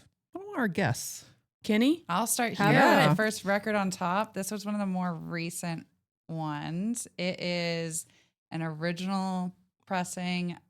Here, want to pass out? You want me on to that one? hold it for the cameras? Sure. Or like in classroom, you pass it is to that the your next record? person. Yes. I'm shocked you like. Let's see here. Look Took at that out. those. Yeah. Look at those young gentlemen. She came all the way from London. So Wow. The Beatles, y'all. my husband's a huge fan. So it was one of those Wow. moments Yeah. where I was like, yeah, I'm going to buy I'm this. surprised you left the house with that. It came on an airplane in a carry-on bag. No, it's so- not. I love that about your awesome. husband. You know, the age-old Rolling Stones or the Beatles. Well, I don't want to offend anybody. I don't care. But I mean, when not- you people won't offend me. choose the Rolling Stones over the Beatles, that is an incorrect opinion in my mind. Is it like I-35 and Mopac? Like they should never intersect? kind of thing? Correct. They're just Okay, on two yeah. completely different levels. I agree. Yeah. Those are It's very interesting because people talk about the Beatles all the time. I barely ever hear anyone talk about the Rolling Stones. Exactly that's my true. point. Yeah. Anyway. Yeah.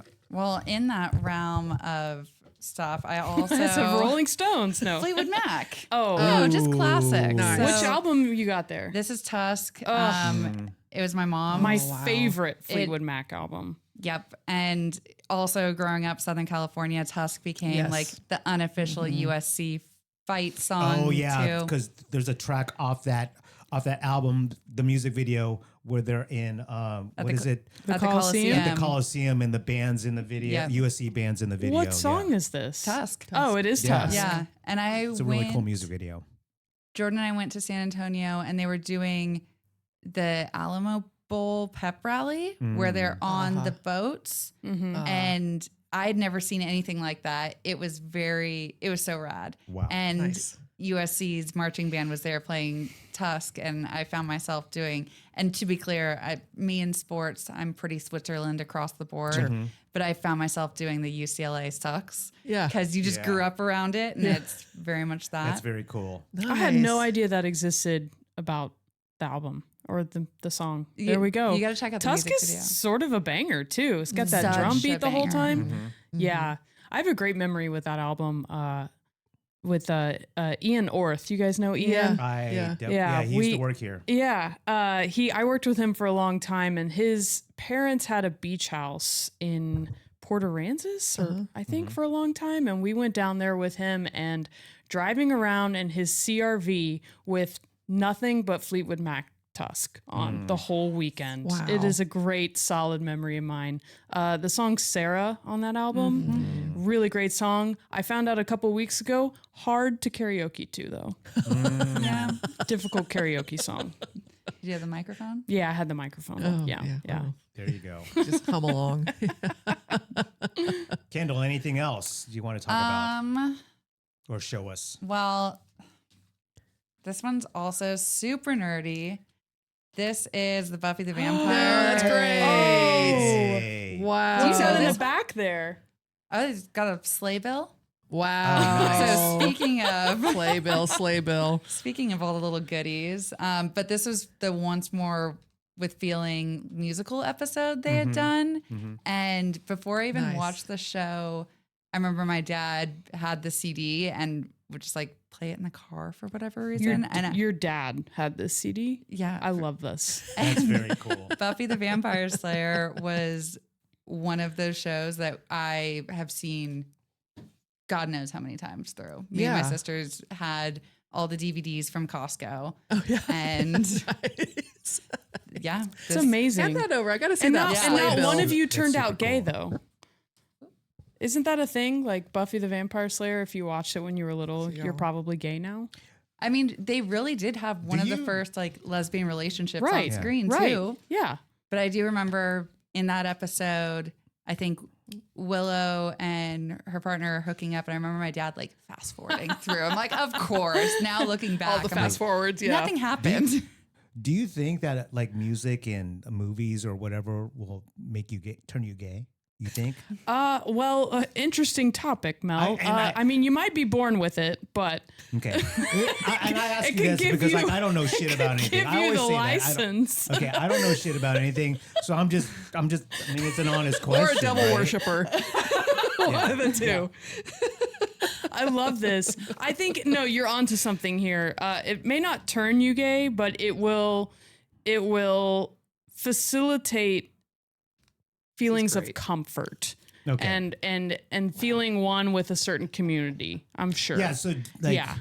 is it wrong to say that if you hear like a certain artist or certain songs that it can make you gay for like the duration of the song? Is that okay? Oh yeah. Temporary gayness. I love Oh, yeah. this Dude, idea. there's Common bunch- side effect. Yeah. Yeah. There's a bunch of music like that for me where I'm like, okay, I'm gay. What comes to mind? Oh my god. you Where do I say even Morrissey? start? Where do I even start here?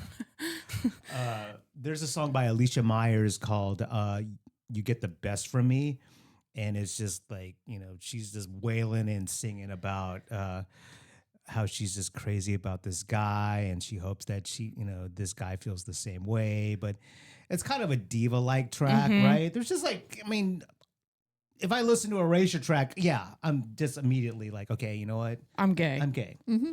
Chains of Love, that. come on. You know? Yep. dude, Yep. You know what Classic. I mean? Like, just, you know, maybe a little stereotypical, but yeah, I mean, come I on. mean, There's anytime like, you turn on King Princess, anything. That's it. The next hour, I'm busy. do you remember this is when you and I were at C3. Remember when like at ACO when King Princess was just like backstage, just hanging out in the artist area like all weekend? I'm like, who is this weirdo? She's Like, so chill. no, she was just everywhere, and like everyone's like, Who is this weirdo? Who's this random girl? She's like, I'm like, who is this? I mean, and everyone's like, that's King Princess, dude. I think she's great, but I'm just like, who? She was just hanging out like with everyone else, and I'm like, Yeah. and she's just quirky, and I'm like, oh, who is this girl? You know what I mean? But anyways, Yeah. King Princess, yeah. King Princess. Mm. Making Kendall gay. I mean, any straight woman, naturally. I'm trying to reverse it now. I'm like, what song makes me straight? yeah. And calling back to Do it. that, yeah. Calling back to it, it might be Usher. Yeah. Absolutely. When it comes on, I am at a frat party, Yeah. freshman year of college, just trying to wear a skirt, trying to wear heels, trying to be as straight as possible, and something in me just comes out. And this one's for the girlies out there, you know? Yeah, before we hit the record button, I was telling everyone here that I discovered Nip Tuck, the TV show. Oh, Right. And there were parts of the show like I've watched like, okay, what's 20 years later, 23 years Yeah. later, probably. So I think typically now a season's like, for a TV series, like maybe 8 episodes or whatever, or like 10, like I don't know, less than 10 per season, right? Nip Tuck has like 15 episodes per season. Oh, yeah, yeah. But anyways, there were a couple episodes, dude, I'm addicted to it now. It's kind of wild. But there's some episodes where I was watching, I'm like, I think I'm gay. Oh. Like, Oh. no, I'm serious. Like, there's just like, just kind of like borderline homoerotic type stuff on that show. I'm going like, what is going on? It's a steamy one. Like, Yeah. I'm like, How long ago was that series? Like It 10 was- years It's got to ago? be early 2000s. to like 2010. Yeah. Okay.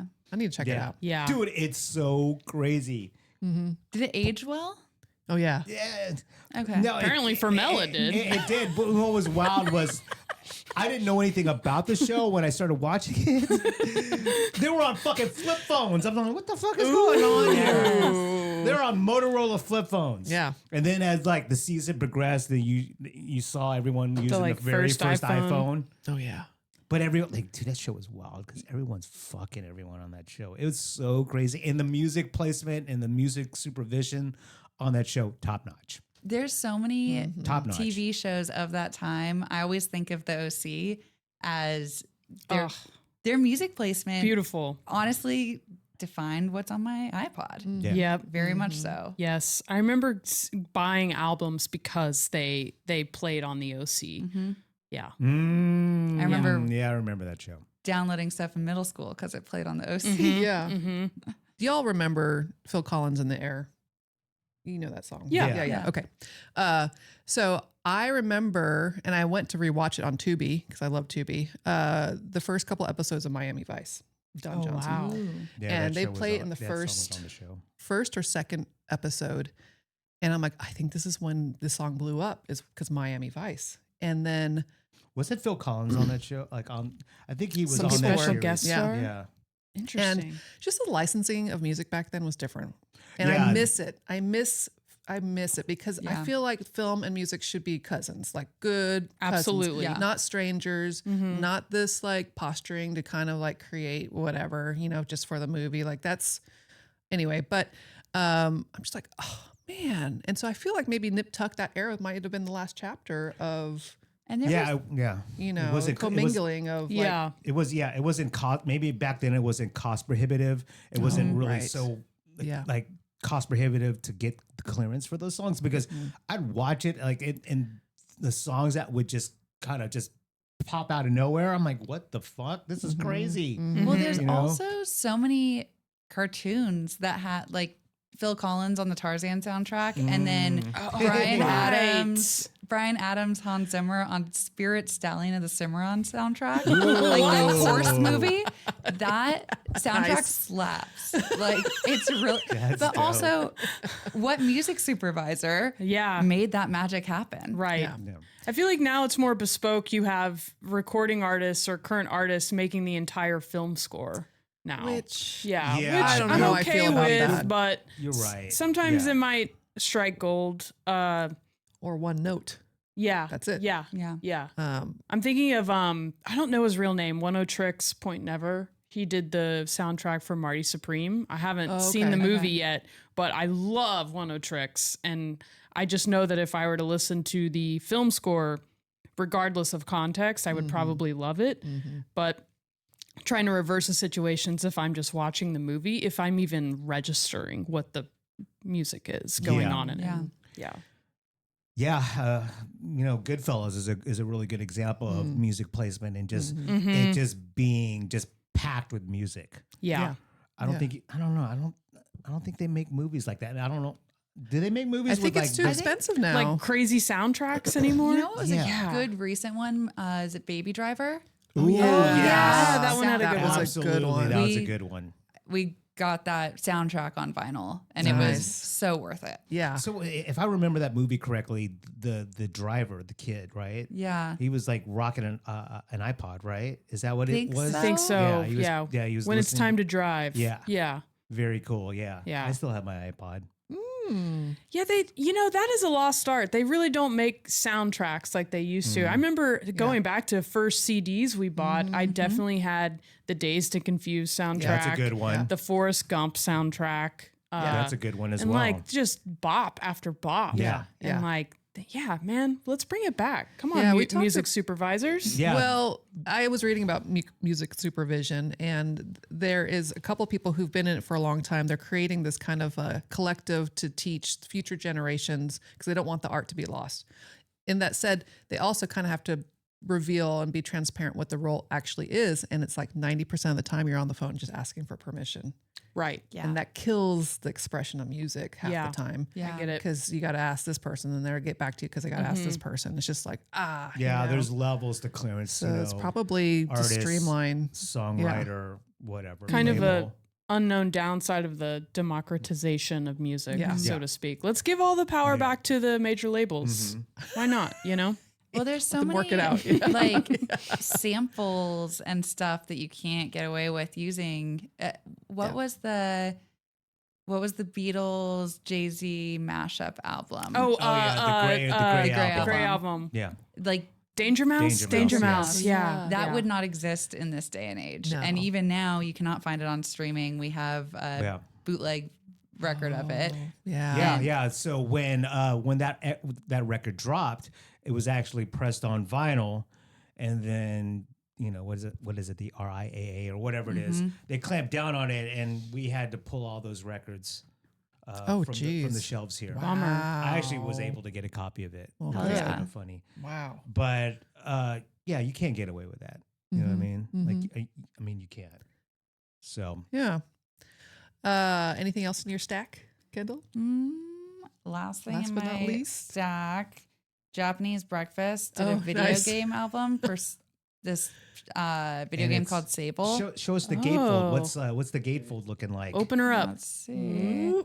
The artwork in this video game is so sick. Oh, nice, dude. That's very nice. cool. I like it. Very The cool gameplay looking. is super relaxing. And I feel like it's one of those albums. They're like, wait, Japanese Breakfast did a video game soundtrack? Is it like an open world game? Yeah. Okay. I made Jordan play it and I just kind of watched it and it was really chill and cozy. Love that. Yeah. Cozy. A cozy game. A cozy game.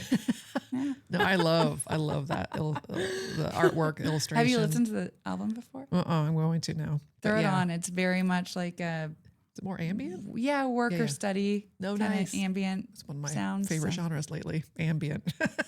Oh, always and forever. I'm such an ambient nerd. It's like it's mental floss, also a cleaner for your brain to Oh. like, especially if you're in the music world. You're just like, I don't Yeah. want to listen to music, I but can't I love music. So get what do I enough of do? it. Yeah, It's great to work to as well. I'm at a computer all day and I'm either listening to ambient or metal. Like two Metal's the same opposite cleansing extremes. effect, yeah. Yeah. Yeah, there's a Brian Eno record. It's titled Apollo. Mm-hmm. It's in, it's. Have you ever listened to that record? Yeah. I actually randomly, it came on my Spotify is- algorithm last week. It's one of my favorite records, and if you ever want to get in my pants, right? Just play steel guitar. All right, I'm a sucker for guitar. Oh, wow. something about a steel guitar. Like ladies, I love this. just bring the steel guitar over and we'll party. But anyways, there's a few tracks with a steel guitar, and like I just love it. And it's one of those records. It's one of my dreams, right? Is to go out to West Texas, right? Terlingua, Marfa, just that area, and just turn everything off and just have that record playing and just stare at the sky for a few hours. Beautiful. Yeah. It's such a good record. Mm-hmm. You know what I mean? It's a great palate cleanser when you've been maybe rocking metal or me listening to, 90s hip hop. I've been listening to a ton of 90s hip hop lately. Mm-hmm. I kind of need a break Yeah. Mm-hmm. because I've just, it's kind of like one of those things where I haven't had Jolly Ranchers since I was a kid. And then you've rediscovered and you've been eating it for 5 days in a row. You're like, you know what? Maybe I need to stop. This is not a good thing. Ear fatigue is very real too with certain kinds of music. Yeah. Yeah. Yeah. And my teeth kind of hurt. And maybe I need to stop eating. What's the other thing? Nerd clusters. Yeah. I'll just I just discovered nerd clusters. All right. I've been eating it for I just ate a whole bag. Okay. I need to stop. I mean, speaking of growing horns, you might just get horns from eating nerd clusters, whatever those are. They're so Yeah. good. What is It's it? like crack. Is it It's just like not crack. a fruity. Is it like a gum thing? Well, do you remember the nerds? Yeah, you remember ropes? nerds? Yeah, they're little individual guys, right? clusters. But then they stuck together and you eat Yeah. it. And it's like They're- this sour kind of gummy cluster. More sugar per. So it's like Bite. this. It's like this gummy thing, and then it's covered in nerds. It's a gummy center. Yeah. Got Yeah. it. I thought it was just a bunch of you put it in the car and it baked together No, and you try it's- to eat the brittle. Rachel. It Nerd brittle. yeah. It's a Next great Christmas treat. It should be considered a Schedule 1 narcotic. Yeah. That's how addictive Wow. it is. You know what And I they're mean? small, so you just grab a Yeah. little handful, then you grab another handful. That makes more sense. I had to stop. It's so good. Taking it to a gig, when you want to have a little snack while you're Yeah. DJing, those are perfect. But yeah, you have to stop. yeah, You have to sounds stop. like it. You have to get out of the game. It's bad. It's bad. So Sam, what did you bring? What did you bring to see this ring? I didn't have time to assemble my favorite records, so I brought my backstage pass ring, if you will. So I've been at ACL for almost 12 years now, and for most of my career there, I have been settling shows. So I pay the artists at the end of the night. Kendall has now gotten into that game.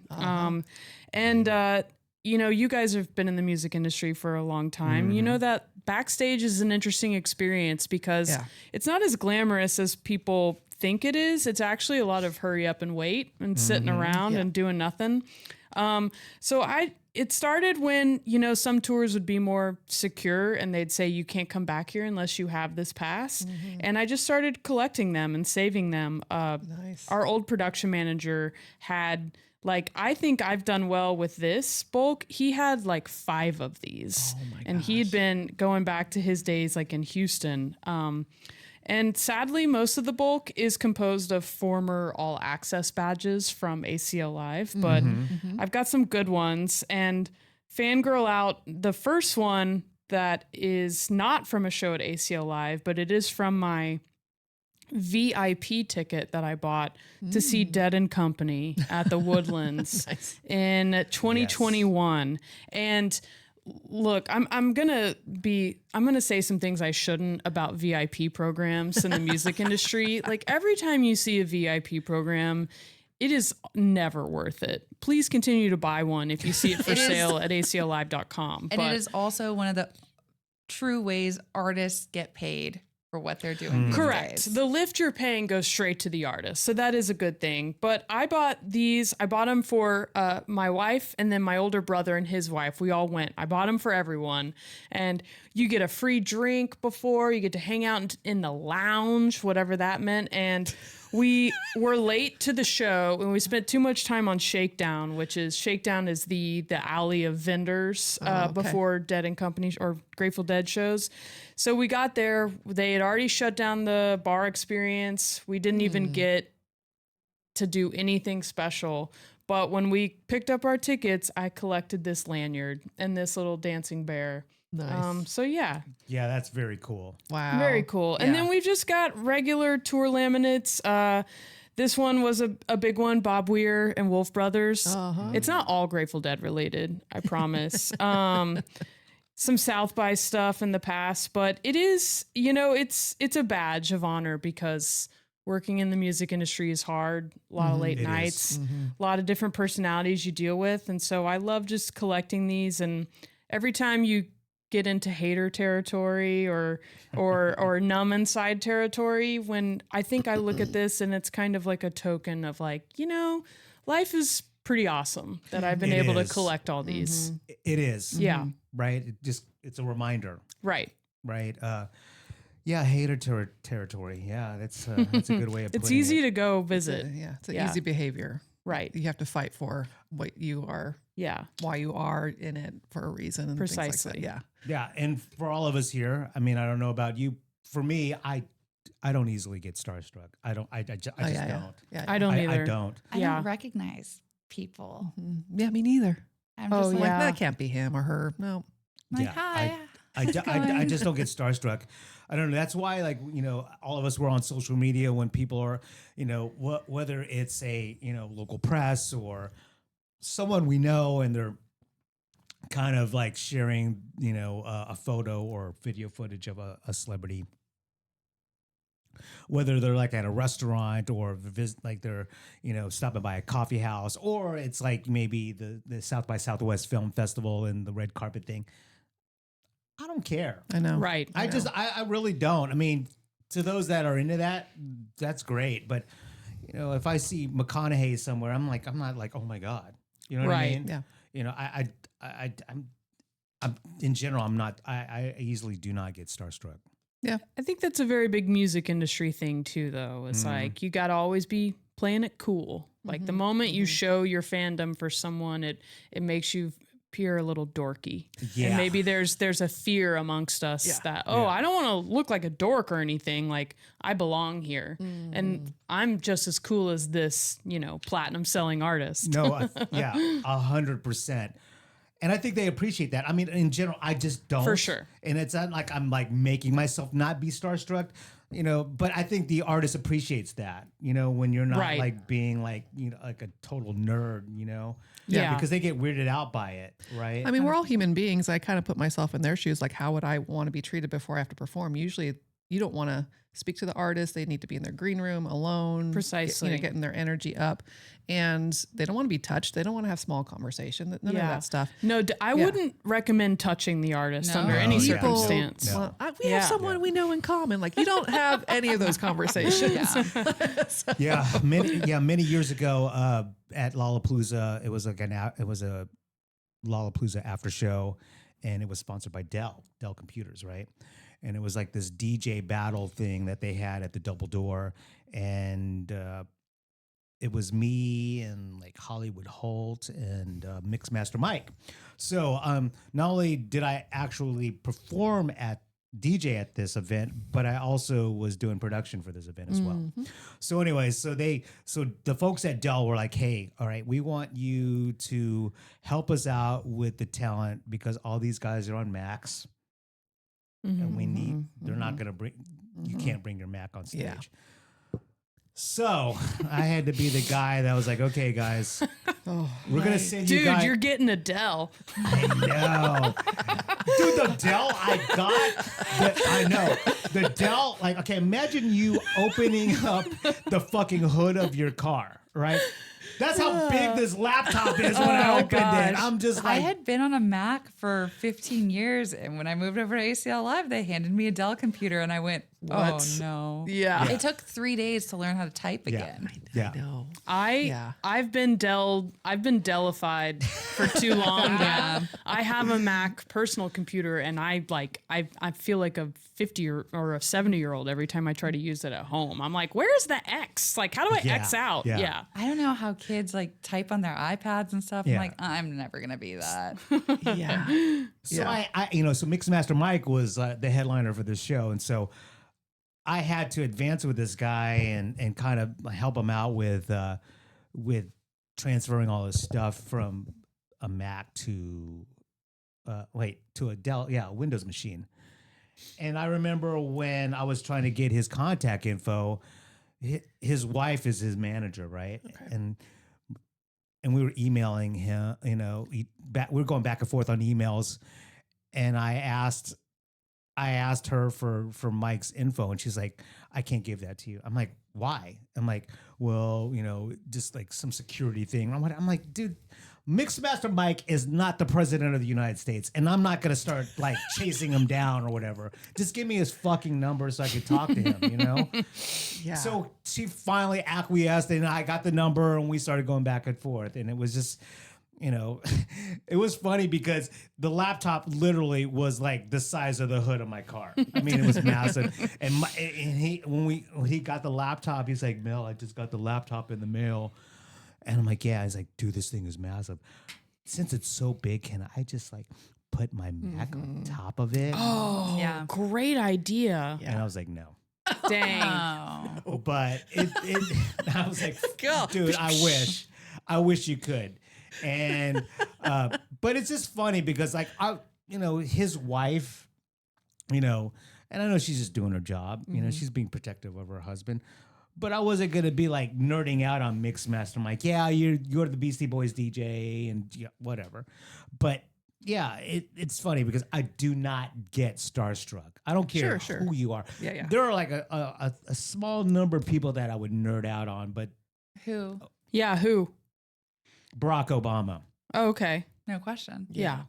Agree. But What? Yeah. you've met him. Yeah. Yeah. Yeah. So And did you keep your cool? Oh yeah, totally. See?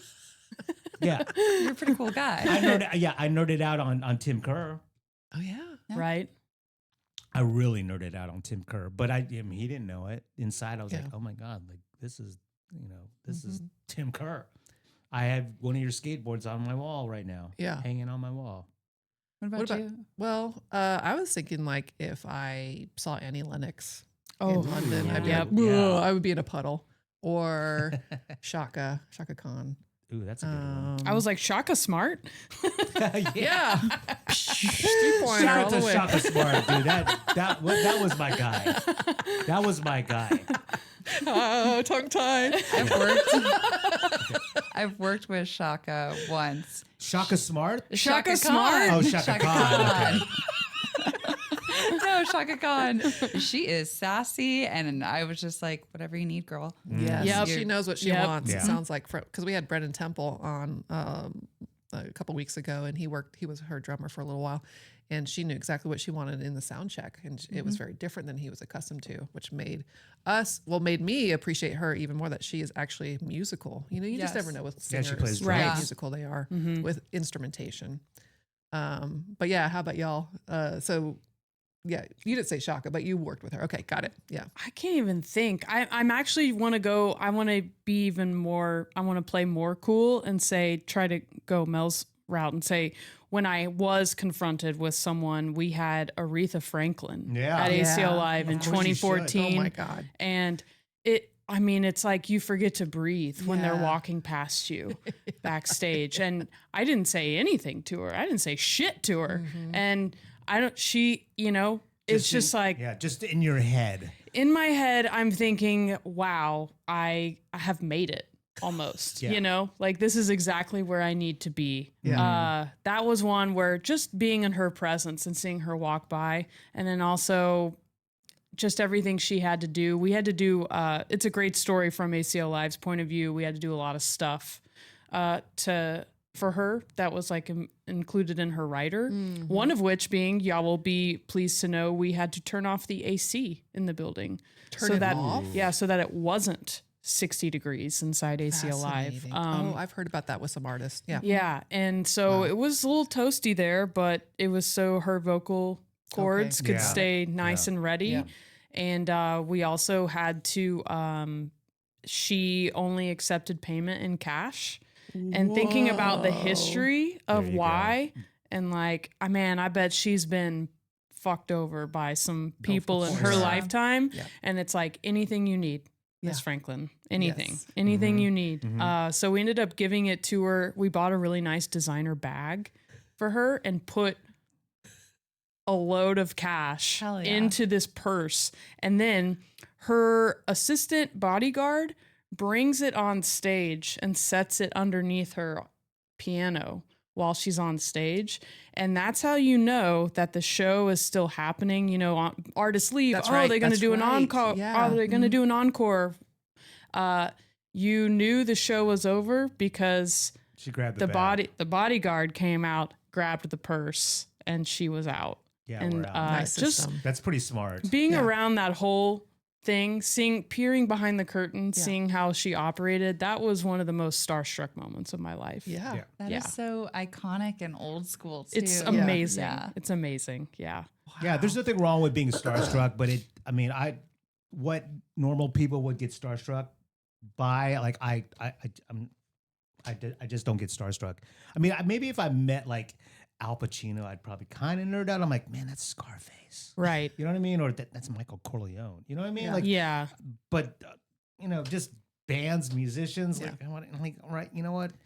And then when like bands and musicians kind of like the big ones act like they're like you're sweating them, like dude, get over yourself, dog. You know what I Right. mean, I don't care if you're standing 5 feet away from me. We've like, had our fair share of that yeah, behavior too. yeah. I'm like, Yeah. dude. I'm not like, going to name relax. names. Like, yeah. Oh, like, I won't relax, dude. You know what I mean? I don't- will, Yeah. but I'm like, relax, dude. Like, I don't want anything from you. I don't want a selfie. I don't want an autograph. I It's don't an want extra layer. Actually, I don't want shit from you. Like, you know what I mean? I'm just doing Yeah. my job here. I'm not even going to Exactly. get temporarily gay for you, dog. That's how not starstruck I am.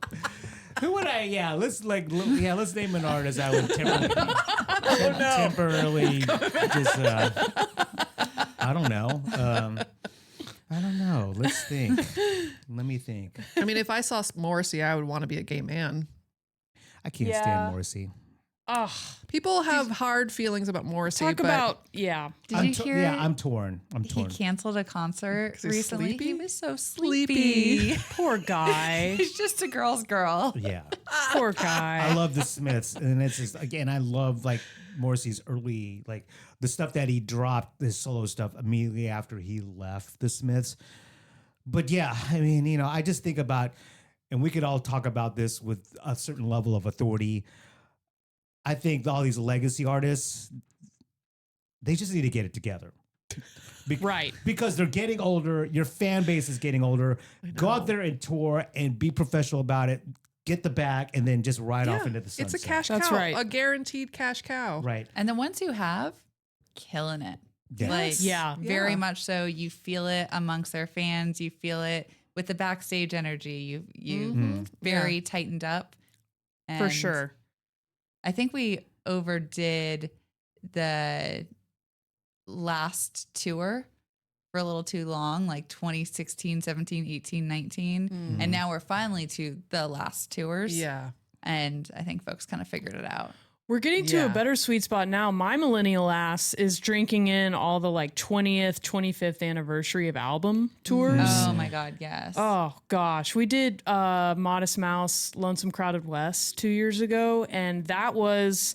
I remember I specifically didn't want to work that show because I wanted to be out in the crowd, but then I switched and I was like, you know what? I'm just gonna go back there and I want to be able to say that I handed Modest Mouse a check. Like if I could say that to 18-year-old me, that is another sign that Yeah. I've made it. But I'm milking all those tours. I saw Alt J at Stubbs doing an awesome wave. I think it was the 10-year anniversary, and it was just a bunch of millennials vibing. Nice. Yep. And the last, like, I think they played again, like Tessellate at the very end as their encore. They're like, okay, we'll give it to you one more time. Wow. That is so nice of It y'all. is nice. Thank you. Yeah. Yeah. Speaking of victory lap tours, I just learned this yesterday.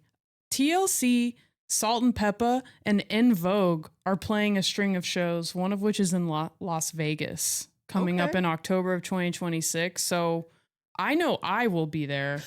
I And actually if have a any wedding other- to go to in God, Las bring Vegas. that- I'll probably be there. Dude, Talk about that that's show. Be a great field show. trip. Yeah, yeah. That'd be a great millennial jam show. Yeah, especially Yeah. in Las Vegas. What do they do at the HEB Center over here sometimes? Is a kind of collective. Back to the 90s. Back to the 90s. The 90s. Yeah, yeah. Is that in Cedar Park? Where is Yeah, I that? did one of those shows. That's right. It was like Kid and Play. Yeah, yeah. Oh, wow. It was Kid and Play, Cisco, Color Me Bad. Oh my gosh. I forgot who else. It Dude, keeps was, getting better. I love that. yeah, it was a fun show.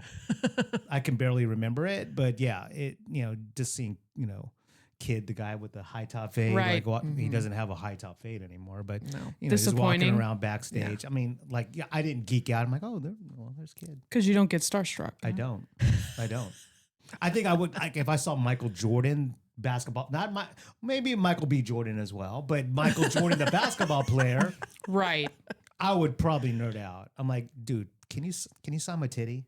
Yeah. You know what I mean? Like Yeah. it'd be on that level. Where Yeah. Here's a Sharpie. I feel Sign my chest. I Wow. feel like you'd get sports nerdy. I was about to say, Who would you nerd out on, as far as an athlete? Oh gosh, these are really hard questions to think of on the spot. I would say pretty much any basketball player.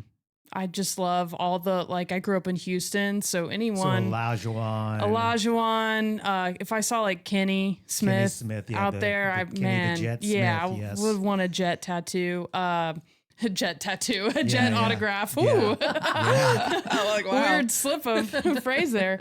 I would, we were thinking about first, and I had a really great first concert in Austin Ooh, yeah, let's that I talk went about to. And that was, my older siblings both went to UT as well. And my sister, when she was a freshman in college at UT, brought me here, and we went to the MTV Sports and Music Festival Zilker Park. at Zilker Park. Wow. It was like Wu-Tang 90, performed. 96 or 97, 311, Real Big Fish, Wu-Tang.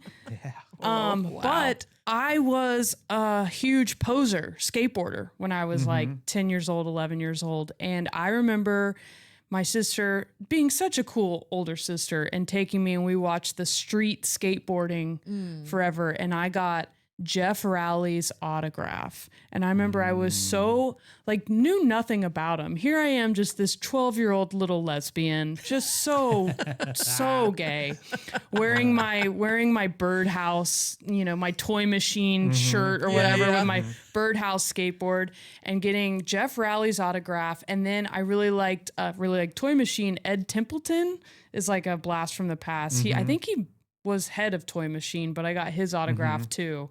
And just like not even, I wonder what it must have been like for them, these like 25-year-old skateboarding dudes to have this 12-year-old girl in like a skateboarding tee being like, here you go. Can you please sign this? Yeah. And like, that's was cool. when I was truly starstruck. Like these guys are gods to me. Yeah. So that particular festival, when the bands and like Wu-Tang perform, weren't there skaters in the background riding pipes and stuff like that in the background? I can't remember. Yeah, I can't remember either. It's funny. I don't really even remember the music. I just remember the skateboarding. Yeah. But they had a half pipe. It might have been not like behind the band performing, but off to the side or something like that. Okay. Yeah. Sick.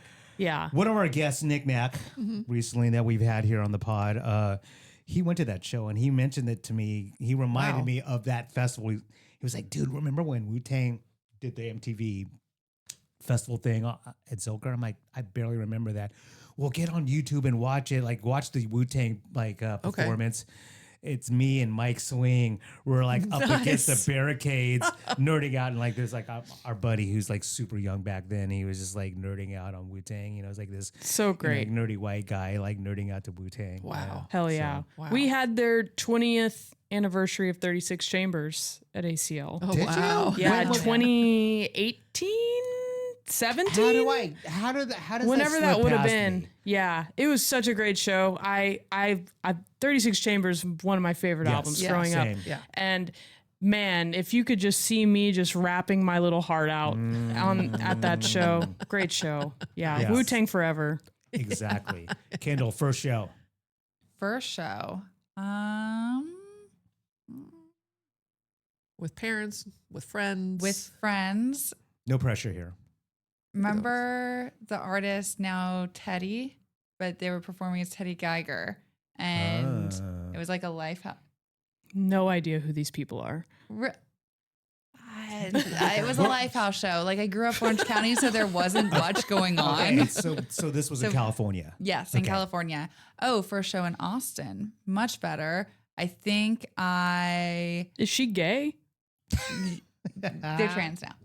So Oh, great. Okay. So first show in Austin. First show in Austin would have been, I think I was like a week into working at C3, and a couple people were like, hey, oh shoot, Dead and Company's playing tonight. We should go over there. It was random Where was this at? Irwin Center. Okay. So a friend from LA hooked it up with a couple tickets, and we popped over there with a bunch of people I had just met. Nice. And we had a nice night out afterwards, went to Rainy, and I love I think it this sequence of events. Dead and Company concert to Rainy Street. well, and the best part about it was John Mayer opened for Dead and Company. So we were giggling in hysterics the whole time, like, no one knows we're just at a John Mayer show. Yeah. It was awesome people watching. It was Amazing. Yeah, That's and then amazing. one of the other first ones in Austin was also at ACL Live, Alt J. So it would have Okay. been fall 2017. Yep. Around that Mhm. time. Remember So- that? Man, my first show, not counting Sports and Music Festival, Third Eye Blind and Bare Naked Ladies Oh, yeah. That at was your- Woodlands Pavilion. That was your first concert? First concert without parents. Yeah. Yes. Oh, that's and I iconic. remember my parents loved to tell this story. We couldn't drive. It was also my first cigarette, I should say. I know, bad kid. Was that? Yeah. But my parents loved to tell the story. My dad was picking us up from the concert, and Naturally. someone had asked him, what concert is Samantha at? And my dad answered, something like Three Blind Mice and Live Nude Girls.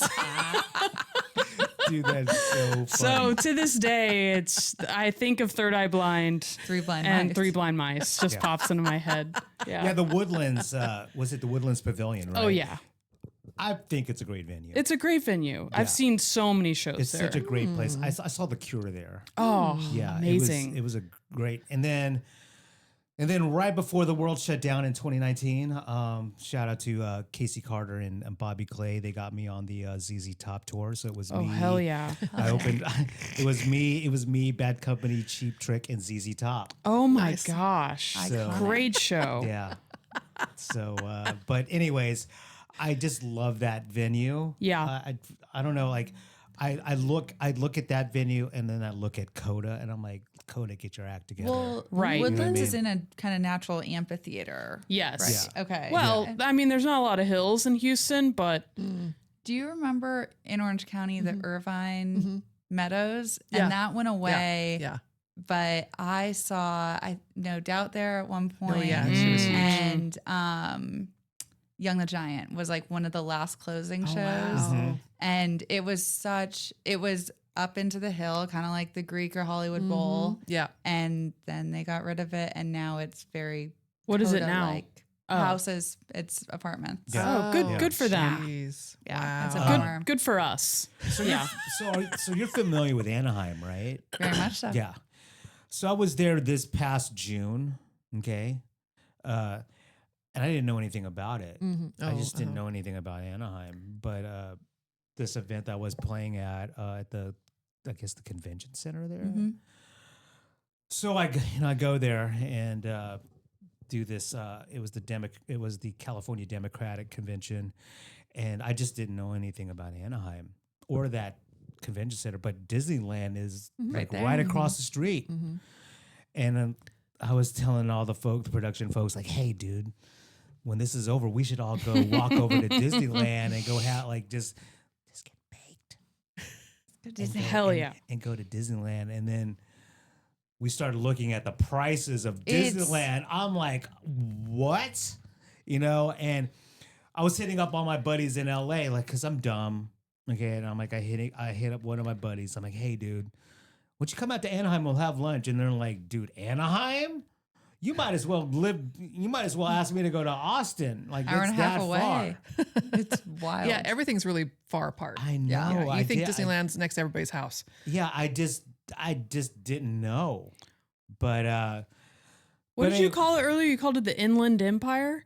Oh, Is yeah. that- That's different, Oh, but same. Okay. But growing up, there was a time period where we would describe kind of where I grew up, hour on a good day, 2.5 hours on a bad day south of LA in Orange County. And growing up, you would say, oh, yeah, I'm from LA-ish. Yeah, kind of near Disneyland. Now, since Laguna Beach, the OC, all that, people became more familiar with it. Yeah.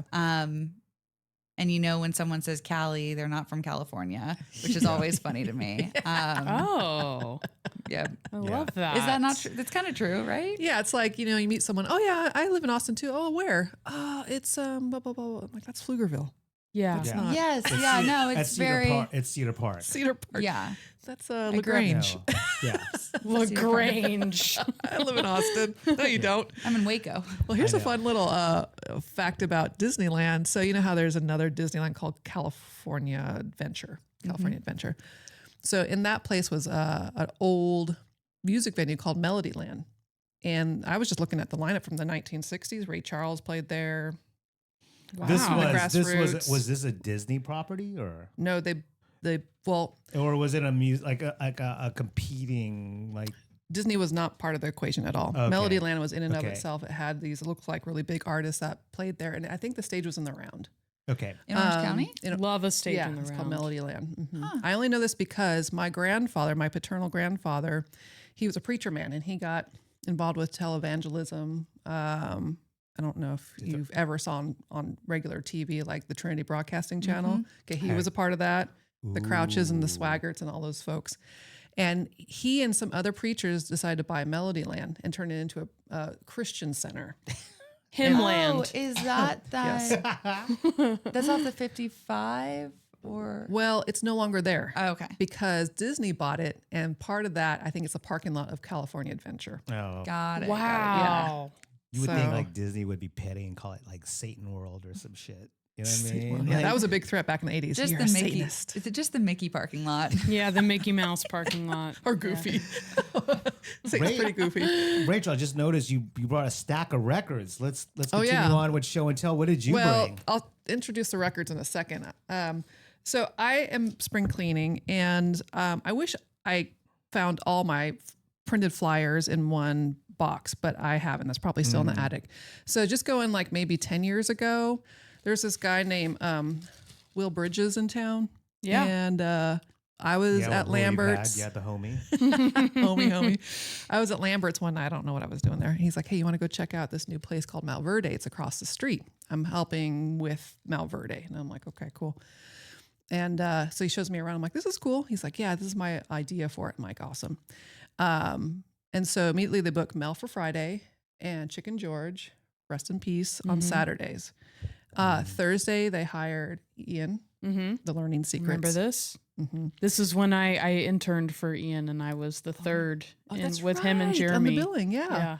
So on Wednesdays, they're like, we'll give you a chance. I'm like, okay, We'll give you great. a chance. It's not like I've not Little been doing lady. this. We'll give you Wednesdays. And I'm like, okay. Women Wednesdays. That's not a threat. I got Wednesdays. Yeah. And so I called it What Wednesdays. I wanted it to be all kind of Bronx Oh hip hop. man, I forgot about this. And so I was at one point Bird's Barbershop DJ, meaning I did their parties and I had my track on their website for a while. And so one of their folks that did, I guess, graphic design or marketing, he made all my flyers for What Wednesday. And so I'm like, I want like the bucket hat from LL Cool J. I want some sort of like. Amazing. So this was Yes. the flyer. Very Malverde. Yeah. Very, Malverde. very La Birds Bar- Condesa. they were my sponsor. The Birds so they logo. They spread the word out. I Yeah. called it no cash marketing or low cash marketing. Like we don't spend money. That's the great thing about Austin, right? You just spread the word. So all these are just artists of like who I was going to play. Recommended if you Or like. Yeah. What's with the kangaroo? Oh, that is part of the Kangol. Oh, Kangol Oh, logo. Yeah. duh. Gosh.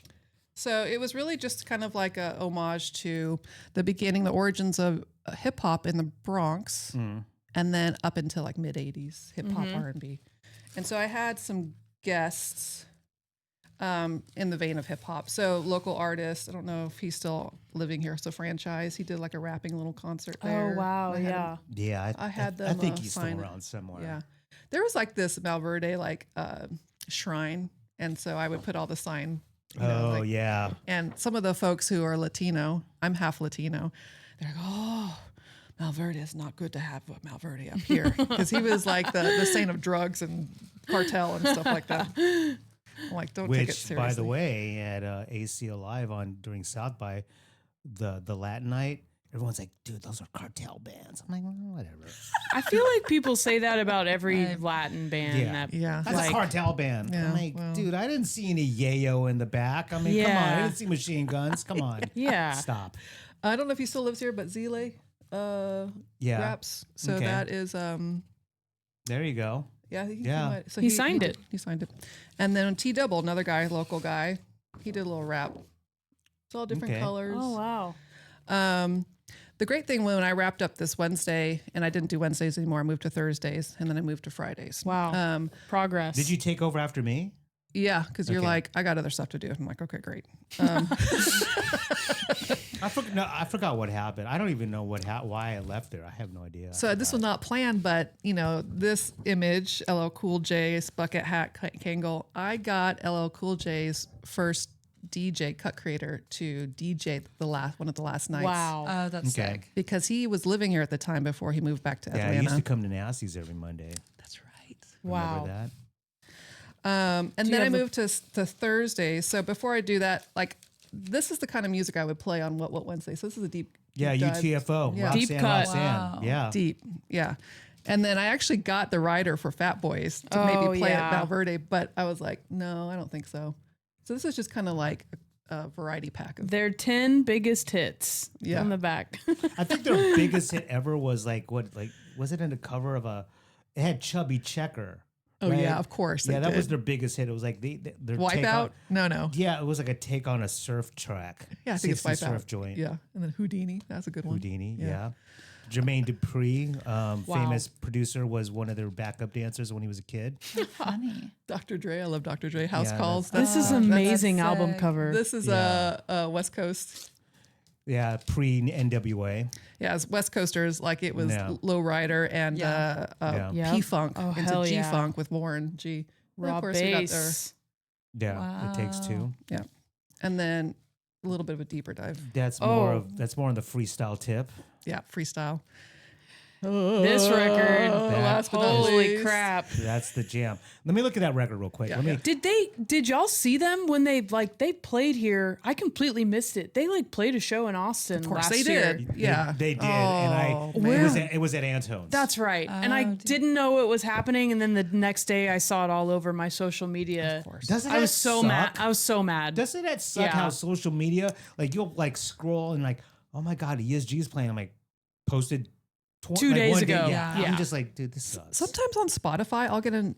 They obviously know what I'm listening to, and they're like, "Oh, they're playing at Scoot In." And I'm like, "What?" They just started doing yeah. that. So this helped me out a lot. You know, like I saw Neil Francis at Scoot In. I would have never known otherwise. Interesting. So then when I moved to Thursday at Malverde, I called it. So instead of what Wednesdays, I'm like, iPod shuffle. So it was a mixed bag, you know, and I wanted the fruit stripe colors of the gum.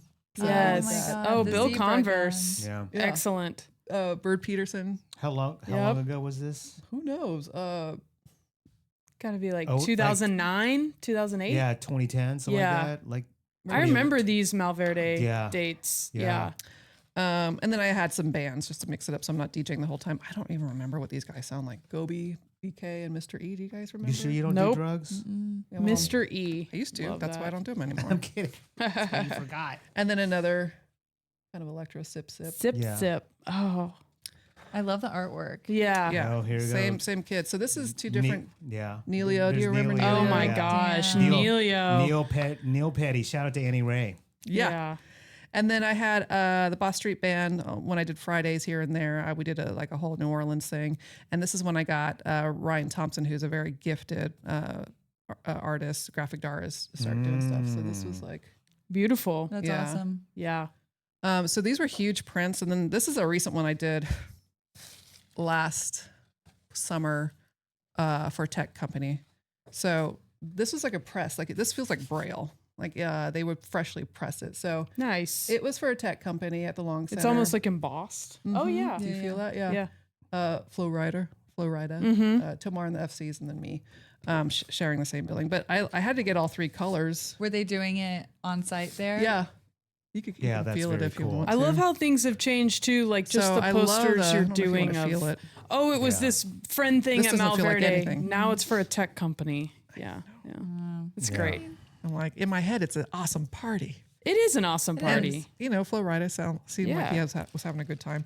But yeah, I miss prints. It's just like, you know, there's only so much room in your house. Like, Yep. what do you hang up? Do you change it out? So Yeah, very cool. yeah, so that's just what I like found it. so far in my spring cleaning. Lovely. Yeah. Mel, Next. what'd you bring? What you Yeah, got? well, no, I just brought myself for show and tell. Kidding.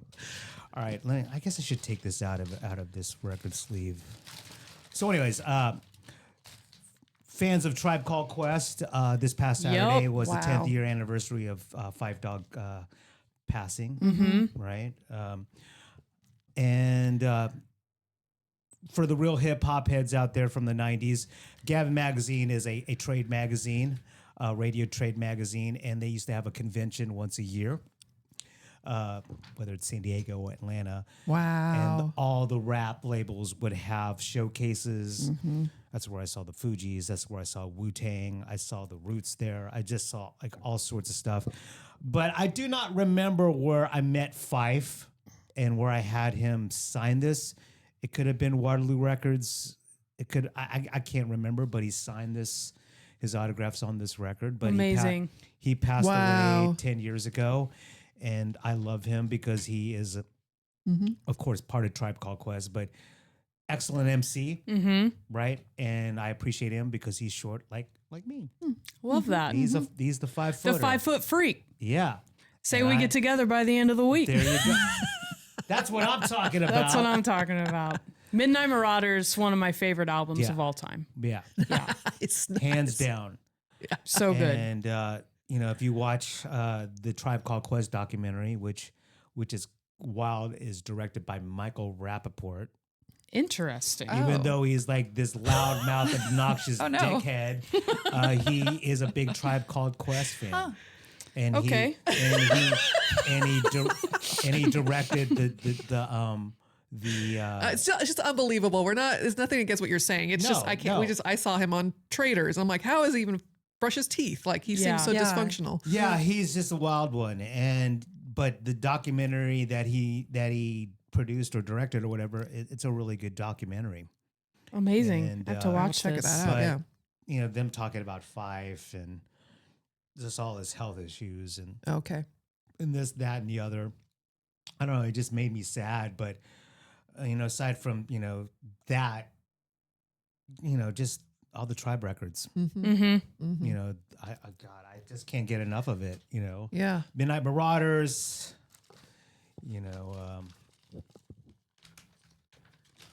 I can't even name all. I'm like, anthology? Anthology. That was one of the first ones I've got. Yeah. Just all the Tribe records, there's, I'm just spacing out right now because I'm Low End Theory. Yeah, That's the Low one End with Theory.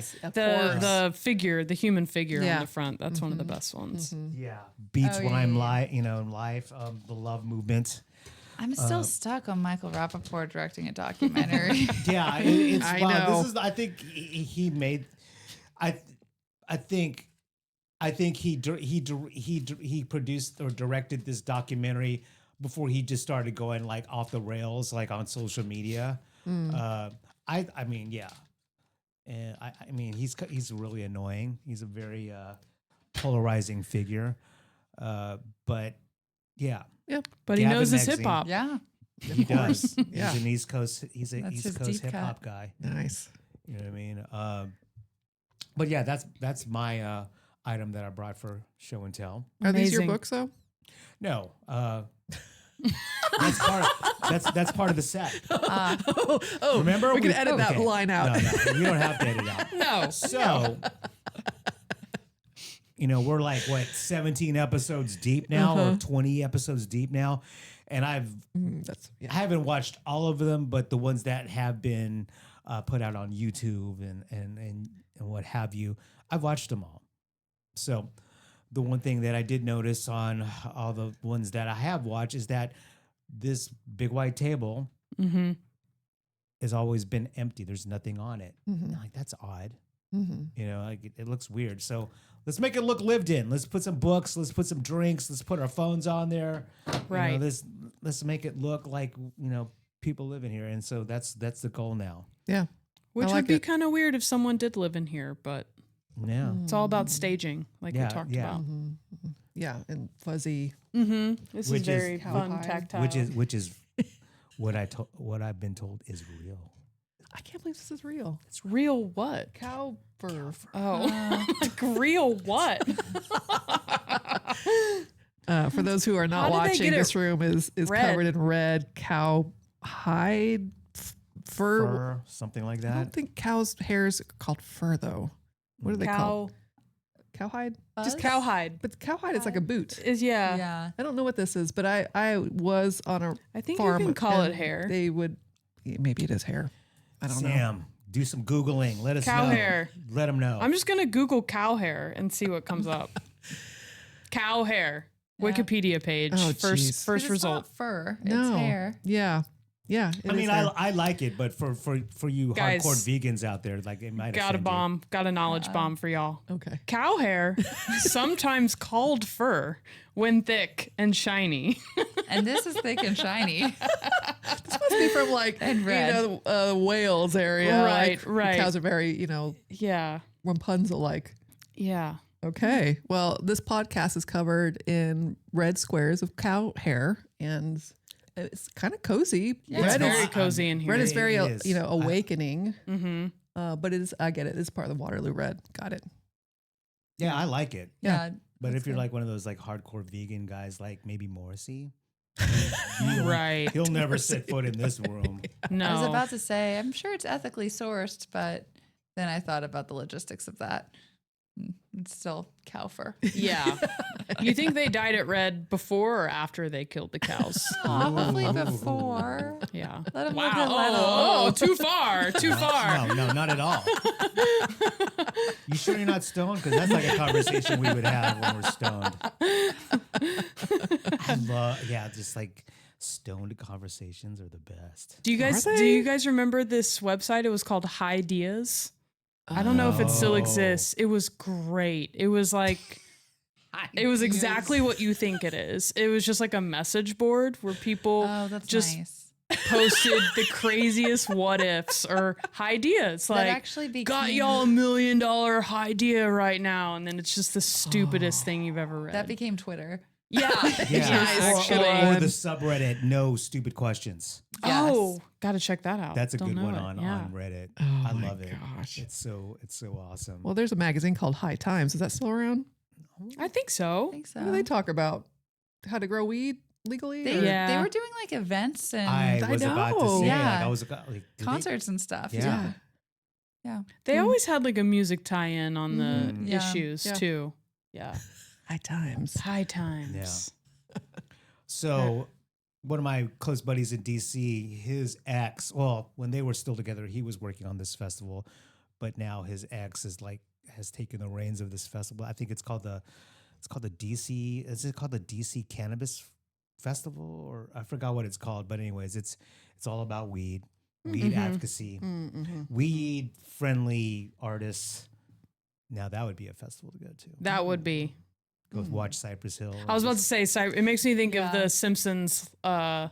Lollapalooza. What do they call it on that episode? Do they call it? I forgot. Yeah. Rita-palooza. Yeah. So Billy Corgan, Smashing Pumpkins, Homer Simpson, smiling politely. Is Billy Corgan a weed friendly artist? I don't think so. He's so uptight. No. I don't think he. I mean, No. dude, he needs. If anyone needs to smoke weed, It's that Billy. dude. Yeah. It's that dude. Yeah. Like, dude, like chill out, dog. Right. You know I what feel like mean? musicians start to get really What's what the- self-righteous. like going back to Raphael Sadiq, he does not like the title neo soul. He's like Maxwell, not neo soul. Me, not neo soul. There's some sort of record executive trying to put a label on some It's marketing. genre. Yeah, Yeah. marketing. And it even goes back down to like New Romantic era. Everybody hated that label, and so I feel like the musician is like I'm like a prickly pear. Like you got to be careful as they get older. They Right. could get more sensitive just with everything around them, and Well, it might be that. Genres are a weird one because it's like there's 6 genres, but every piece of music ever is a blend of something and Right. has taken from this or taken from that or influenced there. And so just saying like pop, I hate genres. Yeah. Hate them. get rid of them. Yeah. Don't eat them. Yeah, sometimes it's. That's true. Yeah, That's true. yeah. Well, I mean, do we even need to have categories anymore? Why can't it just be like, this is the album, this is the music? I think so. I mean, like let's just like let's go back to hip hop stuff, right? I mean, there's rap now, right? I mean, dude, there's regionality when it comes to like rap music now. You know what I mean? Mm-hmm. But in a way, like it doesn't really matter where you are now because it kind of all sounds the same. But we're talking about 20 years ago, there was definitely regionality because you knew like something was from Houston. You knew someone was East Coast rap versus West or Coast. New Orleans yeah. or from Memphis, right? Mm-hmm. You know, with 3-6 and all that kind of stuff. And then same with Cali or the Bay Area, right? With all the hyphy stuff and Too Short and E40 and Mac Dre and all that kind of stuff. You knew where that particular artist was from because of the sound. Now everyone kind of just sounds the same now. But I think as far as like, you know, putting like a title or a genre or whatever on things, I think on the hip hop side, rap side of things, you kind of have to, because yeah, you do have like all the rap stuff. You have your Travis Scotts and, you know, you have, you know, your Dom Tollivers and this, that, and the other. But then again, you still have Tribe, you still have Q-Tip, you still have, you know, Rakim, Nas is still doing his thing with DJ Premier. Like, so you can't just like say, okay, well, Nas is rap. No, he's he's a hip hop artist, as opposed to like maybe Dom Toliver or and I'm sure I'll piss off like rap people, but yeah, Dom Toliver, Travis Scott. Those are two different things. Have you read? There's this book, Major Labels: History of Music in seven different genres, and it goes through the history of like the rap hip hop blend, the East Coast to West Coast, and then does the same thing with country as far as like Nashville to Outlaw Austin to even Bakersfield sound. Wow. And it's taken me forever to go through because they'll mention a song, they'll mention an artist, and naturally I'll have to go to Spotify and go down a different rabbit hole. But it's many side quests. So I've got a full-on playlist that I've been making off of it, but it's really interesting as far as just the blends and the differentiations of like, that's not that, but it's kind of that. Yeah. So this is a book. It's a book. I want to check that out. It's the Khalifa Sane. I'm going to butcher that, so I apologize. And he's a staff writer from the New Yorker. Okay. And he was on a podcast, and it was how to find new music now that you're old and boring. And it's true because who says so? Yeah. 18 to 26 or 16 to 24, those are your formative years of your taste. And that's why brands like Red Bull market towards that demographic. And that's when your little brain is just not fully formed and impressionable. Right. Yeah. And everything's exciting. Everything is exciting. Yes. Yeah. I remember listening to music as a 20-year-old and everything was so awesome. Yeah. So And, good. Yeah. I miss that beginner mindset of going into music. Yeah.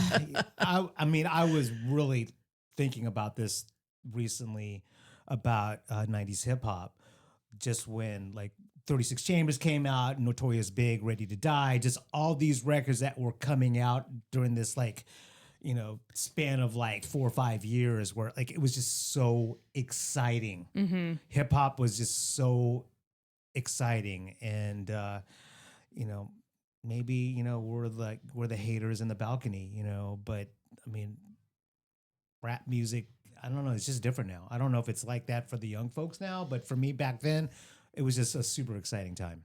Just that energy.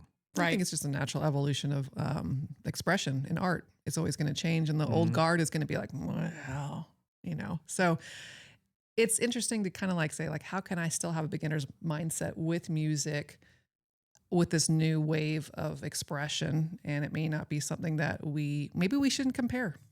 It's apples and oranges. Yeah. It's unfair to compare, right? So, because it's kind of like how we talk about old Austin, right? Right. There's like people like, God, like Austin back in the 90s and, in late 80s, that was the shit. And now new Austin kind of sucks. I'm like, you know what? Yes. Like, I'm not saying that it sucks, but our time in the 90s, that was our time. And I had the best time in Austin during the 90s, all the 24-hour spots. It's just like, it was just completely different, right? And I would immediately challenge you and say, no, my time in Austin was the best. Like 2007 through 2013. Yeah. That was the best. Yeah. So you're comparing, but that was our time, right? Now all these new kids that are moving to Austin, it's their time now. You know what I mean? And years from now, they'll look at like right now and say, well, 2036 sucks, but back in 2026, like that was the fucking shit, dude. You know what I mean? We had fucking electric scooters and shit. We had autonomous fucking cars and all that kind of shit. You know what I mean? And now like, we don't have water, man. I know. Or earthworms. You know what I mean? We gotta like, we don't even have cars anymore. We gotta walk like 10 miles with a bucket to get water now. You got a horse for that. You're in Texas. Yeah, you got a horse. I was on the phone with Allie the other day and driving down South Congress, and I go, uh-oh. She goes, what? I was like, I'm about to say something, and I've only been here almost 10 years. And I go, Allie, the skyline, it's changed. It has And she changed. goes, you've been in Austin long enough. Welcome, honey. Yeah. I love me some Allie. I was thinking about that when I was driving home from the Moody Center. My path to South Austin, I take the scenic route, and I was on the Congress Bridge, and I just this was kind of like maybe late afternoon, and when the sun's hitting the buildings, and I was just looking to my left where Rainey Street is, and closer to 35, and I'm like, okay, that's kind of cool. Well, whatever. Yeah. You know what I mean? Like, it is what it is. But I still love this town. Yeah, those big shiny buildings. Yeah, it is what it is. But I still love this town. Yeah. How many Austinites does it take to change a light bulb? Oh, no. How many? It takes 2. One to change it, and one to sit there and talk about how cool it was before it changed. Nice. It's a good one.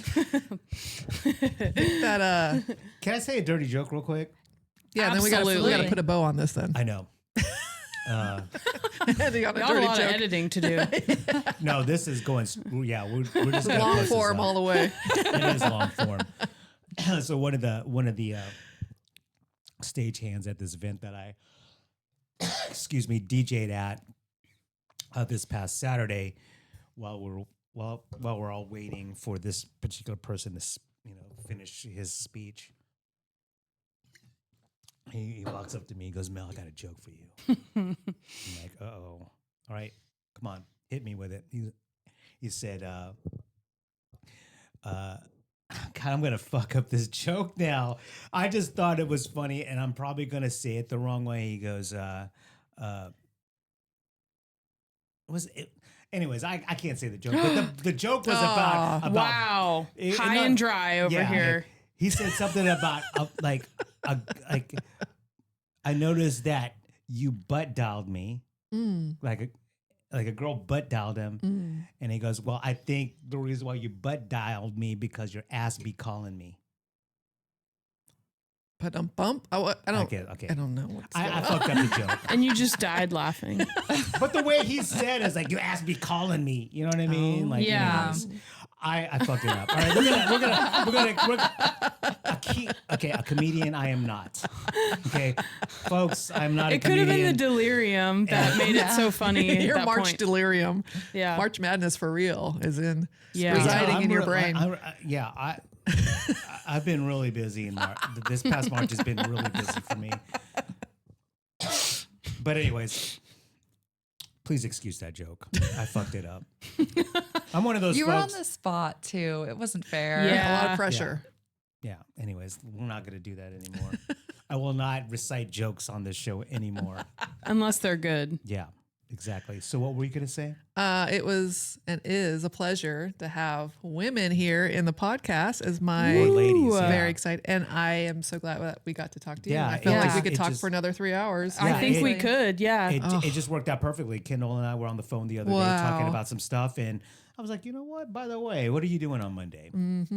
Thank you Yeah. for having Yeah. us. Thank you for having us. This has been excellent. And yeah. It's nice Ladies, to go down memory so lane. yeah, tell us where we can find you guys online. You can plug ACL Live and all that kind of stuff. ACLlive.com, baby. I forget our tagline. We used to say music's best address. Still because we still are. It still is. Because our official address is 310 Willie Nelson Boulevard. But ACLlive.com, that's where you can find all the information about ACL Live at the Moody Theater and 310, both of our venues. ACL Live on Instagram and come down to 310 West Willie Nelson Boulevard. And there's new artwork. We've got a new poster wall. We've got our venue tours, obviously. We've got a possum painted on our wall possum? now. Ooh. Rockin' possum. Yeah. Nice. There's some like I like. really rad little venue upgrades. And quite frankly, we live there. Mm. So come on by. Yeah, basically. Yeah. Yeah. I don't live in this room. And I come live over see there. come see DJ Mel. Yeah, this Saturday, March 28th, if this ever comes out. Maybe. Well, tell them to Maybe. get it on the Rapid Express for tomorrow's release. I Or know this place. we should.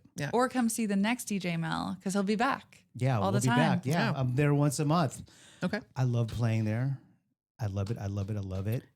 Shout out to ACL Live. Shout out to 310. Shout out to the staff there. Shout out to Sam and Kendall from ACL Live. Woo. Thank you. Thank you so guys. much for being on the Yeah. Sound of First podcast. Thanks, guys.